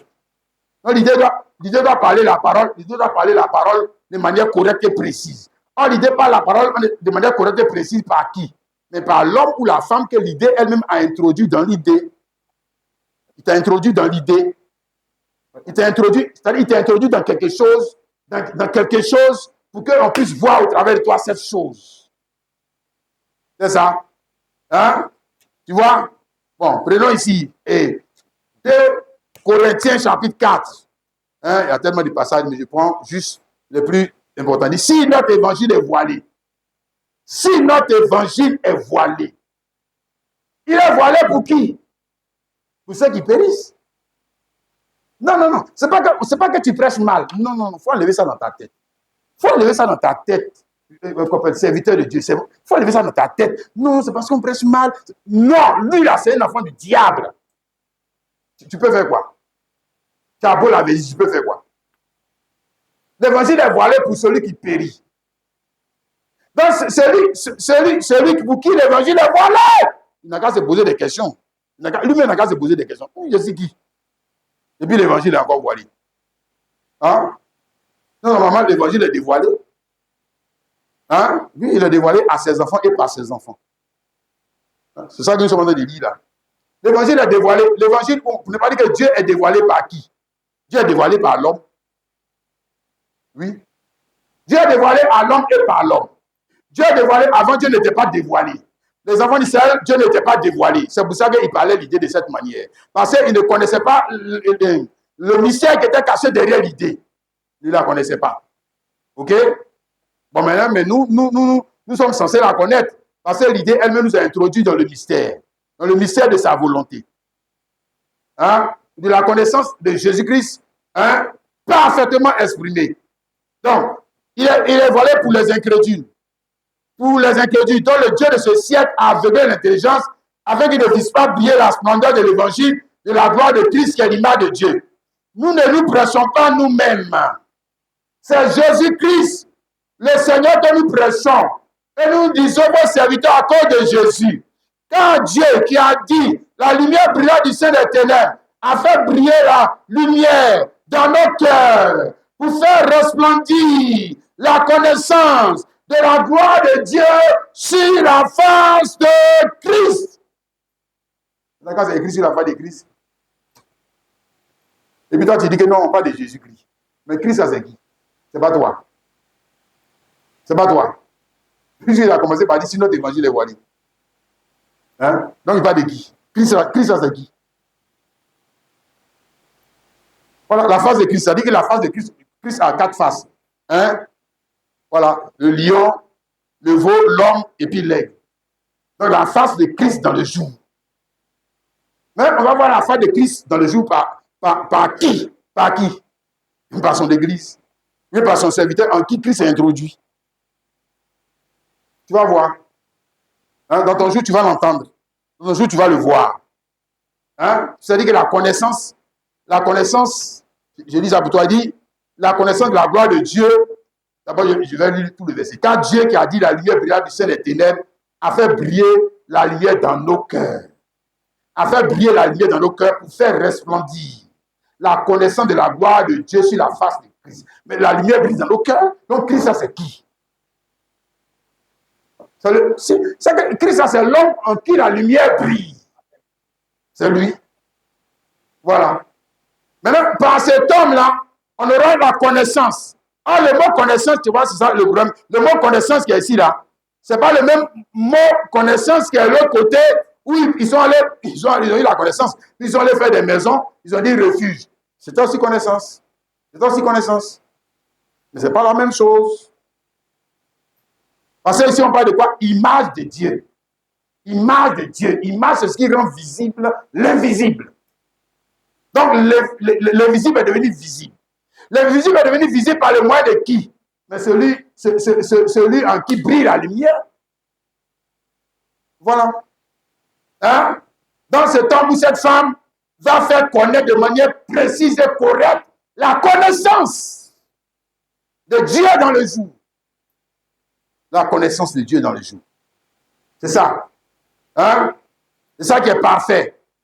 Hein, le frère et la sœur. Comment est-ce que je te dis? Alléluia. Donc, c'est ce que Jésus a dit, vrai adorateur. Hein? Parce que les Juifs n'étaient pas des vrais adorateurs. Hein? Jean 4, verset 23 à 24, tu connais le contexte? Dieu cherche des vrais adorateurs. Si les Juifs étaient vrais adorateurs, lui va dire qu'il cherche quelqu'un encore. Ce n'est pas vrai adorateur. Pourquoi ils ne sont pas vrais adorateurs? Parce que les versions d'adoration, là, ce n'était pas la bonne version. Ce n'est pas ça. Ce n'est pas la bonne version. Mais il parlait de Dieu. C'est-à-dire, il parlait de Dieu, mais il ne parlait pas comme Dieu. Non, il ne parlait pas comme Dieu. Il parlait de Dieu. Puisque le refuge, ça, c'était Dieu. Il parlait de Dieu, ce que Dieu allait être, etc. L'agneau, c'était Dieu. Tout ça, c'était Dieu. Il parlait de lui. Mais il ne parlait pas comme lui. Non. Non. Il y a une différence, mon frère. Il parlait de quelqu'un, pas parler comme lui. Il ne parlait pas comme lui. Hein? Non. Or, nous sommes censés arriver à faire quoi? Parler comme lui. Mais cela est possible. Pourquoi? Parce que Christ lui-même s'est introduit, il s'est introduit en nous et nous en lui. Pour faire quoi? Hein? Pour faire quoi? Vous parlez la parole? de parler la parole, hein, de manière précise et correcte. C'est plus confus. C'est clair. Hein? Tu la vois clairement. Tu la vois clairement. Hein? Ici, Éphésiens chapitre 3, verset 8 à 11. À moi qui suis le moins de tous les saints, cette grâce a été accordée d'annoncer aux païens les richesses incompréhensibles de Christ et de mettre en lumière quelle est la dispensation du mystère caché de tout temps en Dieu qui a créé toutes choses afin que les dominations, les autorités dans les lieux célestes connaissent aujourd'hui par l'Église la sagesse infiniment variée de Dieu selon le dessein éternel qu'il a mis à exécution par Jésus-Christ notre Seigneur. Voilà. Hein? C'est les paroles fortes. Voilà. Toutes les dominations, les autorités dans les lieux célestes ils connaissent Dieu par qui? Ils connaissent Dieu par qui? Non, ils connaissent Dieu par toi. Il faut bien dire ce qu'il a dit. Ils connaissent Dieu par toi. Il dit pas des anges qui sont au ciel. Ils vont connaître Dieu à cause de toi. À toi. Pourquoi? Pourquoi? Mais parce que Jésus-Christ, lui, nous a introduits dans l'idée même, dans l'idée elle-même, dans la pensée qui était cachée. Derrière la ville, il y avait une pensée cachée. Derrière le souverain sacerdoce qui devait mourir, il y avait une pensée cachée. Voilà. Derrière toutes les lois là, de Moïse, il y avait des pensées cachées. Ok? Maintenant, Jésus-Christ, qui est l'idée elle-même, lui peut nous introduire dedans. Maintenant, quand il nous introduit dedans, on va savoir que nous sommes dedans par notre manière de parler la parole. Voilà. Ta manière de t'habiller, ta manière de parler, ta manière de marcher, tout ça, tu es en train de parler, tu es en train de parler. Donc, ta manière de t'habiller, tu es en train de dire à Dieu, je suis d'accord avec toi, je ne suis pas d'accord. Moi, je ne suis pas d'accord. Moi, je suis d'accord avec le monde. Tu es en train de parler. Parler, ce n'est pas seulement faire entendre des sons, ce n'est pas ça seulement la parole. Tu es beau comme tu parles. Tu peux parler avec tes yeux, tu peux parler avec des gestes. Tu parles aussi avec ton habillement. Voilà. On parle, les couleurs, tout ça, c'est la parole. Voilà. Tel jour, habillez-vous en rouge.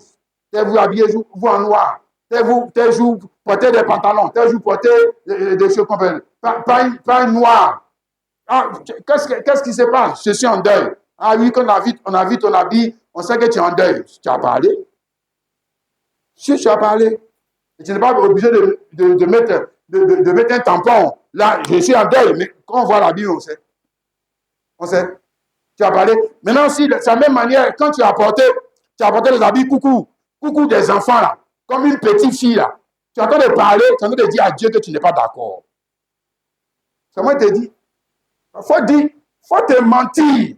Et dis que moi, je suis saint. Moi, je suis chrétien. Tu n'es pas chrétien. Tu es une païenne. Tu es en train de dire à Dieu que tu n'es pas d'accord. Que tu n'aimes pas sa façon de faire. Voilà. Ah, c'est comme j'essaie de te montrer que le salut, le salut là, est dans quoi? La manière de parler la parole. La manière de parler la parole. La manière de parler la parole montre que tu es d'accord avec la volonté de Dieu. La manière de parler la parole aussi montre que je ne suis pas d'accord. Moi, je vais parler la parole comme mes parents. Comme les Ivoiriens. D'accord? Parle comme eux. Parle comme eux. Et puis maintenant, va te mettre ta grosse bouche pour dire à Dieu, je vais rentrer au paradis. Tu vas voir ce qu'il va te faire. Tu vas voir. Parle comme eux. Continue de parler. La parole comme eux. Et tu te trompes grave. Hein? Le frère, la soeur. Donc, la vraie adoration, c'est mon de parler. Si c'est la vraie. Là-bas, ce n'était pas encore la vraie. Véritable. Hein? Mais nous, on est rentré dans véritable adoration. Pourquoi? Parce que la sémence, par parler, a été introduite dans l'épouse. Voilà, l'homme là, il se va maintenant coucher avec la femme là. Il introduit sa sémence en elle, non? Maintenant, elle va faire quoi? Elle va le rendre père. Elle va parler la parole. Elle va le rendre père. Voilà. Elle va le rendre père. C'est ça. Au risque même de sa vie, elle va le rendre père. Donc, elle a parlé la parole. Elle a parlé. C'est ça. OK? Mais quand la parole est bien parlée, on parle de la sémence de Dieu. Ça, c'est la sémence de Dieu. Il n'introduit pas de n'importe qui. Il l'introduit dans son église. Voilà. C'est de ça qu'il parlait. Voilà. La pensée de Dieu. L'idée de Dieu. Et sa notion de l'adoration va être introduite dans l'église. Et l'église cette église doit se soumettre à sa notion des choses. Elle doit se soumettre. Vous parlez la parole comme lui. Me comprends, mon frère, ma soeur? Jean 15, le verset 5. Il dit, je suis le cep, vous êtes les sarments. Celui qui demeure en moi et en qui je demeure porte beaucoup de demeurer, c'est pour refuge. Voilà. Ici, comme j'ai dit, là, il y a une double pénétration. Lui qui rentre en nous et nous aussi on rentre en lui. Et puis, c'est pas genre comme pour nous là. Si le lit là-bas, là, puis après vous vous séparez. Vous êtes comme ça. Le couple, c'est le couple parfait. Christ en vous et nous en Christ. Christ en vous et nous en Christ. Pour faire quoi? Porter le fruit de qui? Le fruit de qui? Mais de Christ. De Christ. Mais on porte fruit à partir de quoi? Sémence. Ou idée. Pensée. Tu portes fruit à partir d'une pensée. La pensée est rentrée maintenant dans l'épouse. Et l'épouse doit rendre à celui qui a donné la pensée l'expression de sa pensée. Ça l'appelle fruit ou œuvre. Voilà. Voilà la vraie adoration. C'est ça que sinon, il peut venir à l'église. Il peut venir à l'église. Et puis, il n'est pas d'accord. Il n'est pas d'accord avec les idées de Jésus. Voilà, il est d'accord avec les autres là qu'ils ont introduit en lui les idées païennes de la beauté, les idées païennes de la réussite. Ça, il est d'accord, il accepte. Il accepte ça. Il accepte ça. Voilà. Maintenant, quand tu veux parler avec ces gens de personnes, tu dis que non, c'est le cœur. C'est le cœur, tu regardes le cœur. Regarde, le cœur là, le cœur est comme une terre dans laquelle on met une pensée. Quand la pensée rentre dans le cœur là, c'est ce que tu vas faire. C'est ce que tu vas faire. Maintenant, quand l'autre pensée là rentre dans le cœur de ce meurtrier coupable d'homicide involontaire là, il va faire quoi? Il va fuir. Il va aller se cacher. Parce que la pensée est rentrée dans son cœur. Voilà. Maintenant, si il dit que la pensée est rentrée dans mon cœur, on dit fuis pour aller te cacher. Il dit non, Dieu est amour. Dieu est amour. C'est que tu vas mourir. C'est que tu vas mourir. Dieu est amour, mais toi tu vas mourir. Tu vas mourir.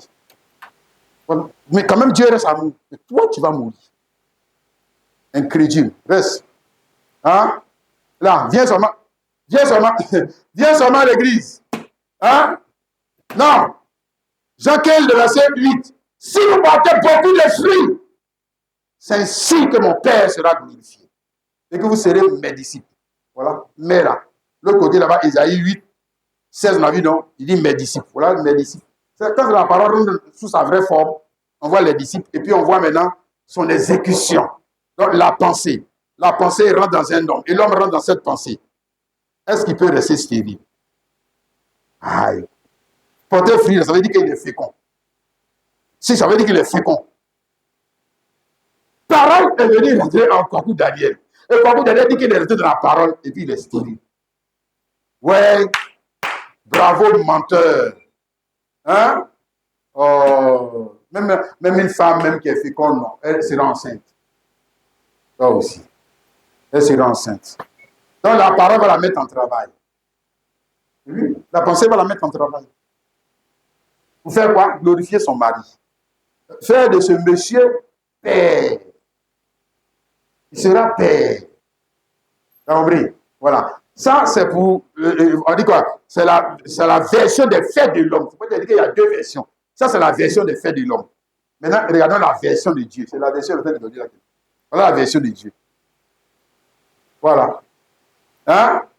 Si vous portez beaucoup de fruits, il dit qu'il parle à qui? Il parle à son église. Il parle à son épouse. Il parle à celui qu'il considère comme son épouse. Donc, il va l'introduire dans la sémence. La vraie sémence. Et la sémence va rentrer en lui. Et quand la sémence va rentrer en lui, il ne peut pas être oisif. Jamais. La sémence aussi vient avec ses soucis. La sémence vient avec ses inquiétudes. La sémence vient avec ses préoccupations. La sémence vient avec sa vision. La sémence vient avec tout. Maintenant, il dit que la sémence est venue rentrer en moi. Mais lui, dans sa tête, là, la seule vision de sa tête, c'est son travail, ses enfants, ses affaires. Oh, le voyou. Bandit. Il va aller au ciel, dans la voyousie, l'incrédulité. Oh. Hein? Il est en train de gâter la sémence. Il est en train de gâter la sémence. C'est-à-dire qu'on lui donne la sémence, il avorte. On lui donne la sémence, il avorte. On lui donne la sémence, il avorte. On lui donne la sémence, il avorte. Pourquoi il avorte même dans le naturel? Pourquoi faire ça à cause de son égoïsme? De son égoïsme. Égoïsme. Hein? Il adore Dieu, c'est pas vrai, il s'adore lui-même. Hein, parce qu'on ne peut pas adorer Dieu et voilà, le Seigneur est en train de nous montrer ce que ça veut dire adorer Dieu. Adorer l'argent, tu sais ce que tu vas faire. Adorer le football, tu sais ce que tu fais. Adorer la musique, tu sais ce que tu fais.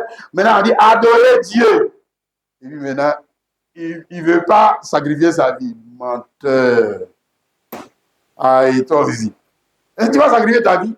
Tu vas sacrifier ton temps, tu vas sacrifier ton argent, tes intérêts. On va t'appeler quoi? Victime spirituelle. Il est devenu victime de son adoration. Cette fois-ci, il n'est plus victime de son incrédulité, mais il est victime de sa foi. Sa foi fait de lui une victime. C'est à cause de sa foi qu'il souffre. C'est à cause de sa foi qu'il pleure. C'est à cause de sa foi qu'il est méprisé. C'est à cause de sa foi. Oui, il est victime de sa foi. Il n'est pas victime de son incrédulité. Non. Non. Donc, ça veut dire, il est en train de parler la parole comme son papa, Jésus-Christ. Hein, la première victime de la foi. Oui, la parole comme Jésus, parce qu'après Jésus, la même parole vient rentrer en toi. Qu'est-ce que tu crois? Hein? Et quand la même parole vient rentrer en toi, on doit voir quoi? Les mêmes actes. Et les frères, on doit voir les mêmes actes, la même adoration. C'est ça. Oui? Là c'est parfait. L'idée est parfaite. Parce que toi et Jésus, vous formez un couple parfait. Un couple parfait. Un couple parfait. Indissoluble. Hein? Oh, alléluia. Amen. Quelqu'un comprend si dit ça? Alléluia. Amen. Et les fruits que tu portes là, les fruits que tu portes, c'est le signe de la vie. Le signe de la vie. C'est ça. Tu introduis pas la mort dans le monde.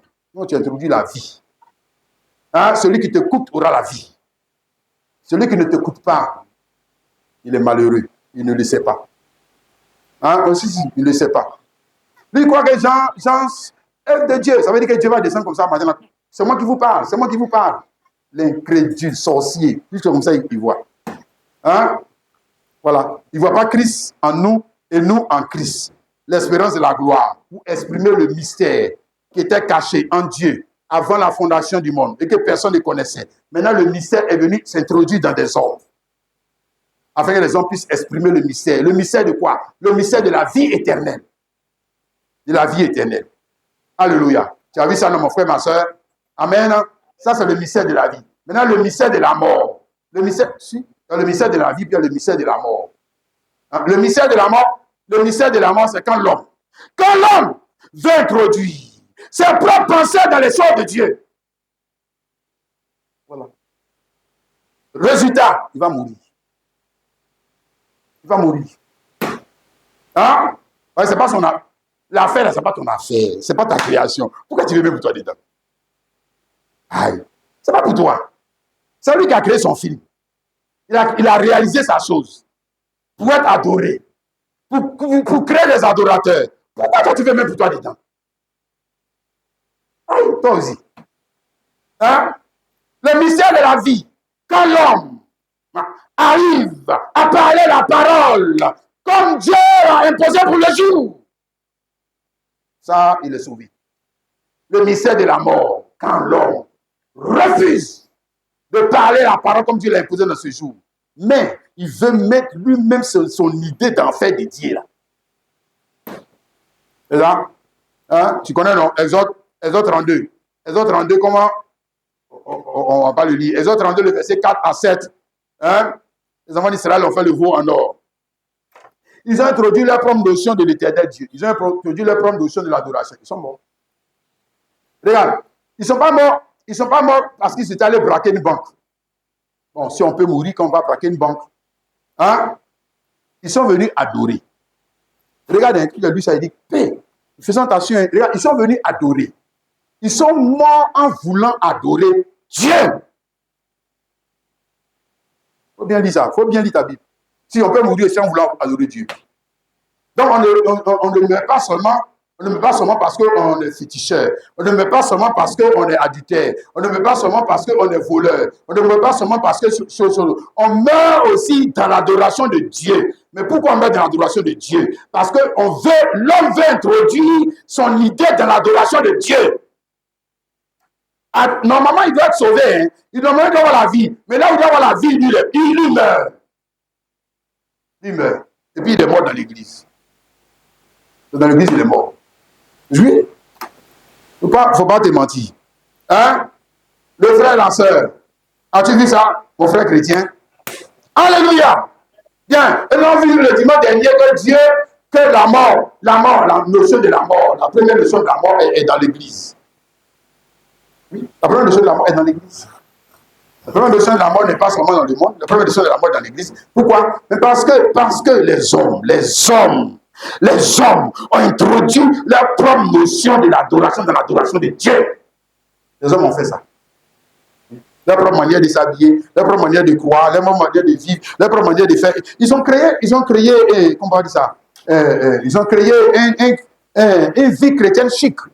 Une vie chrétienne chic, c'est chic et c'est mielleux. Voilà les rameaux, on danse, voilà, les baptêmes, on danse, les choses, les trucs, on danse, tout est amusement, tout est amusement. On ne pas dire divertissement. Voilà. Et les bandits là, eux, c'est le tout dedans. C'est ça qu'on appelle chrétien. C'est que vie chrétienne, il faut toujours prier, il faut chercher Dieu, il faut toujours prier. Non, on veut s'amuser un peu. Voilà, il faut t'amuser aussi. T'amuser. La mort en train de venir, tu veux t'amuser. Oh. Hein? Si, ils ont créé une vie chrétienne, c'est ce que Paul a dit dans 2 Corinthiens 11, verset 2 à 4. Ils ont introduit un autre Jésus, ils ont introduit un autre évangile, ils ont introduit un autre esprit. Donc, ils ont rendu, c'est-à-dire, ils ont enlevé la partie qui soigne, la partie qui guérit du médicament, et puis le médicament est devenu maintenant tout à manger. Mais quand tu manges le médicament, au lieu de vie, tu meurs. Tu meurs. Oui. Ça, c'est le diable. Ils ont réussi à faire ça. Il dit l'évangile. Mais il a présenté l'évangile sans la croix. Il a présenté l'évangile sans la mort. Sans la mort de Jésus-Christ. Ce n'est pas l'évangile. Hein? Ce n'est pas l'évangile. Ça, c'est des contes et légendes. Voilà. Parce que dans l'évangile de Jésus, là, tu seras victime spirituelle. Hein? Bien, maintenant, c'est que nous sommes en train de voir pourquoi Dieu permet, pourquoi Dieu lui-même permet que la mort se rentre dans l'église. C'est ça qu'on a vu au début, là. Voilà. C'est-à-dire, avant même que le gars ne soit coupable d'homicide involontaire, Dieu a dit que la mort va venir. Et que cette mort ne va pas dépendre de ce monsieur. La mort va rentrer. Et quand la mort va rentrer, voilà, je te donne mon idée, monsieur. Quand la mort rentre, c'est pour que tu fuis. C'est pour que tu fuis pour aller dans le refuge. Donc, ça veut dire que Dieu doit, s'il a fait ça ici, c'est qu'il doit faire ça dans tous les coins. Autrement, c'est qu'il là, il s'est trompé. C'est que ça veut dire que Dieu permet que la mort rentre pour un but. Pour un but. Oui. Et quel est le but? Mais pour te pousser à fuir. Pour aller où? Pour aller où maintenant? Cette fois-ci, pour aller te cacher derrière Jésus. Vous ne pouvez pas dire pour aller te cacher en Christ. Vous allez dire la parole, l'idée qu'il a donnée pour les sourds. Voilà la chose. Alléluia. Tu sais ce que Jean a dit? Si Jean 10, hein, regarde ça dans Jean 10, il a dit, le portier lui ouvre, il parle ici de la bergerie, de 2 bergeries. Hein, la première bergerie, bon, j'ai tout lu. En vérité, je vous le dis, celui qui n'a pas par la porte dans la bergerie, mais celui qui monte par ailleurs est un voleur et un brigand. Donc, il y a une première bergerie. Cette première bergerie, c'est le péché qui nous a tous envoyés là-bas. Oui, c'est le péché qui nous a envoyés là-bas. Bergerie ou refuge. Hein? Ou la loi de Moïse qui nous a envoyés là-bas. Ou les traditions des hommes qui nous ont envoyés là-bas. Maintenant, lui dit que dans sa première bergerie-là, tous les hommes sont là-bas. C'est ça qu'il est en train de dire dans cette parabole. Tous les hommes sont là-bas. Hein? Maintenant, celui qui est par la porte est le berger des brebis. Maintenant, lui, le berger des brebis, il est venu pour chercher ces brebis qui sont dans cette bergerie. Hein? C'est ça qu'il est en train d'expliquer là. Hein? Le portier lui ouvre et les brebis entendent sa voix. Donc, il les appelle. Hein? Il les appelle par leur nom. Papou Daniel, viens. Toi, là-bas. Hé, toi qui es caché derrière l'autre là-bas, qui derrière lui vient? Toi, passe ici. Il n'a pas parlé un nom. Les brebis qui lui appartiennent. Et il les conduit dehors. Tu as vu, non? Hein? Mais même si on revient dans le contexte ici, il s'agit ici de l'église d'Israël. De l'église d'Israël. Il parlait à qui? Pharisiens et sadducéens. Il parlait aux gens qui étaient sous la loi. Voilà. Voilà. Mais moi, je veux élargir pour te faire comprendre qu'en réalité, au début, le péché nous envoyait tous dans un coin. On était en prison. Maintenant, lui, il est descendu. Le bon berger. Et puis il dit, hey, toi, viens, sors. Toi, sors. Il appelle les brebis par leur nom. Par leur nom. Ce n'est pas un hasard. Il les appelle par leur nom. Ses propres brebis. Et il les conduit dehors. Lorsqu'il fait sortir tous ses propres brebis, il marche devant elles. Et les brebis le suivent. Parce qu'elles connaissent sa voix. Tu as vu, non? Il n'est pas dit qu'elles le voient. Non, elles n'ont pas besoin de voir. Elles entendent sa voix. Donc, pendant tout le trajet, c'est sa voix qu'elles reconnaissent. Parce que c'est toute la même voix. Hein? Elles ne suivront pas un étranger. Elles fuiront loin de lui. Elles ne suivront pas un étranger. Elles fuiront loin de lui. Pourquoi? Il dit, parce qu'elles ne connaissent pas la voix des étrangers. Parce qu'elles ne connaissent pas la voix des étrangers. Hein?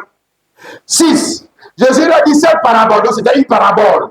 Mais il ne comprit pas de quoi il a parlé. Mais jusqu'à aujourd'hui, la parabole est là. Maintenant, le verset 16. Jean 10, le verset 16. J'ai encore deux brebis qui ne sont pas des 7 bergeries. Mais de quelle bergerie maintenant il parle? Ce n'est pas la première bergerie. Il parle d'une autre bergerie. Donc, ça veut dire, il est en train de dire que quand il sort les gens de cette bergerie, il est conduit dans une autre bergerie. On ne va pas dire dans un autre refuge. Ok? C'est ça qu'il est en train de dire. Le premier refuge dans lequel ils étaient, il les sort de là-bas. Il les conduit dans un autre refuge. Oh, quelqu'un dit Amen. Amen. Celles-là, il faut que je les amène.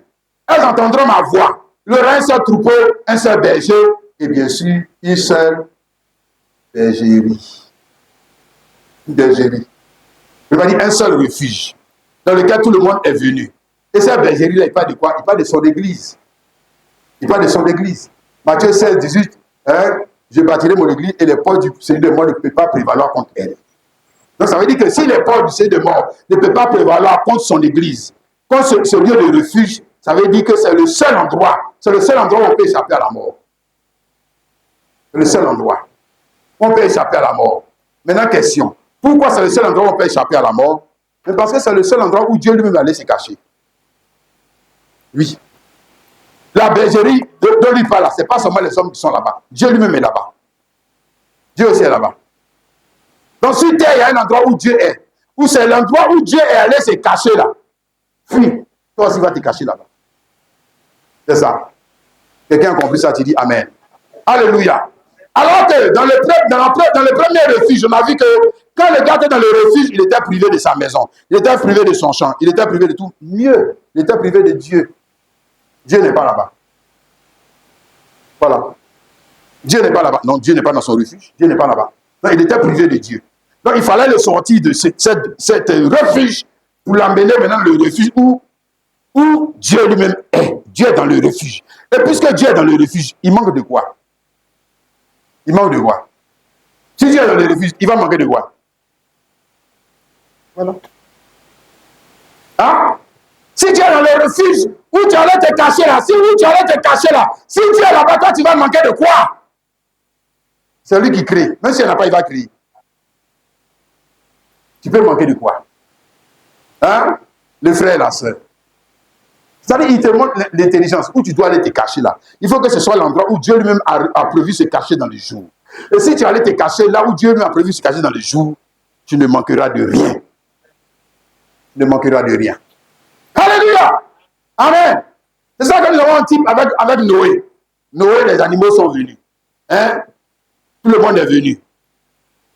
Pourquoi fallait-il venir dans ce lieu? Parce que c'est le lieu où Noé lui-même qui représente Christ est. Lui-même, il est là-bas aussi. Noé lui-même, il est là-bas aussi. Noé, c'est le Christ dans le jour. Alléluia! Le seul endroit où on pouvait tout trouver, la nourriture. On pouvait trouver aussi un mariage. vous pouvez trouver tout, mais surtout Dieu. Dieu lui-même. Le seul endroit. Le seul refuge. Où on peut tout trouver. Quelqu'un dit Amen et Amen. Dernière chose que je veux te faire voir. Dans ce refuge, on a vu ça dans Genèse 35, le verset 28. On nous dit que dans ce refuge-là, le gars qui est rentré là-bas, là, il doit attendre la mort du souverain sacrificateur pour sortir. C'est ça, non? Hein? Ça veut dire quoi? Ça veut dire que quand il fait, dès lors que lui rentre, bon, avant qu'il ne rentre dans le refuge, il n'avait pas cette idée que ce souverain sacrificateur doit mourir. Hein? Voilà. Mais dès lors qu'il rentre dans le refuge, il ne peut plus penser comme les autres. Dès lors qu'il rentre dans le refuge, il ne peut plus avoir les mêmes souhaits que les autres. Dès lors qu'il rentre dans le refuge, ce qui était une mauvaise nouvelle pour les autres devient une bonne nouvelle pour lui. Dès lors qu'il rentre dans le refuge, alors sa pensée change. Alors il commence à réfléchir comme Dieu. Il faut que le souverain sacrificateur meure. Hein? Et les autres qui sont là-bas, ils disent non, il ne faut pas que le souverain sacrificateur meure. Que c'est une mauvaise nouvelle. Que non, ce n'est pas bon. Ça va nous attirer malheur. Pourquoi le souverain sacrificateur vive longtemps? Alors si le pauvre souverain sacrificateur est malade, ils vont tout faire pour le guérir.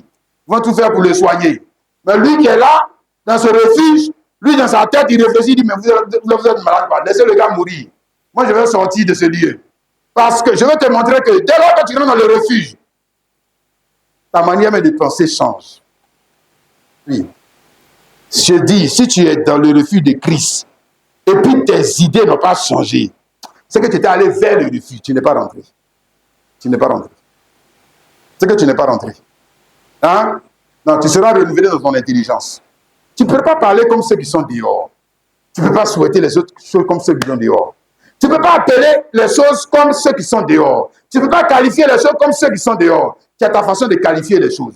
Et la mort, ils appellent ça mauvaise nouvelle. Mais toi, la mort du souverain sacrificateur, pour toi, c'est quoi là? C'est la bonne nouvelle. Bonne nouvelle. Bonne nouvelle. C'est ça? Amen. Maintenant, quand on rentre en Christ, on voit l'idée est parfaite. L'idée est parfaite. L'idée est parfaite. Est-ce qu'il peut rentrer? Imagine-toi, le gars, les lions. Il rentre dans le refuge de Noé. Il est encore lion. Manger des gazelles. Ah! Ça aussi. Ça, c'est pour les gens qui sont dehors. Quand tu es rentré dans le refuge, non? Pourquoi tu penses encore comme ça? Pourquoi tu penses de la gazelle de cette manière-là? De frère. Pourquoi tu continues d'avoir les mêmes pensées? Pourquoi tu continues d'adorer les mêmes choses?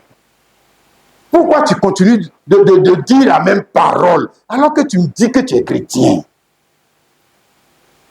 Qu'est-ce qui ne va pas dans ta tête? Hein?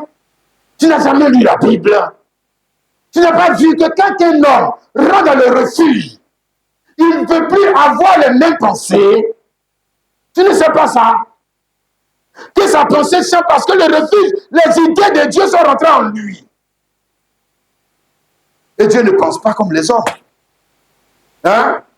Il a une autre pensée qui a une autre dimension de la vie. Alors tu commences à penser comme Dieu. Tu commences à croire comme Dieu. Tu commences à marcher comme Dieu. Alléluia. On dit, mais pourquoi tu penses comme ça? Parce que je suis dans le refuge. Le refuge est en moi. Parce que moi, mon refuge, c'est un refuge vivant. Il s'exprime. Alléluia. Il parle. Crois-tu en ça, mon frère chrétien? Amen. Oh, que Dieu nous aide, mes bien-aimés. Que Dieu nous aide, mes bien-aimés. Alléluia. Alors que la corruption est partout, que Dieu nous aide. Que Dieu nous aide alors que la corruption, la mort est partout, que Dieu nous aide. Que Dieu nous aide. Mon frère, à rester dans le refuge. Et puis, à ne plus cultiver les mêmes pensées que les gens qui sont dehors. Cultiver les mêmes pensées que les gens sont dehors. Alléluia. Nous allons nous arrêter là. Et nous allons chanter ce chant. Jésus du fardeau de la loi. Par toi, mon âme est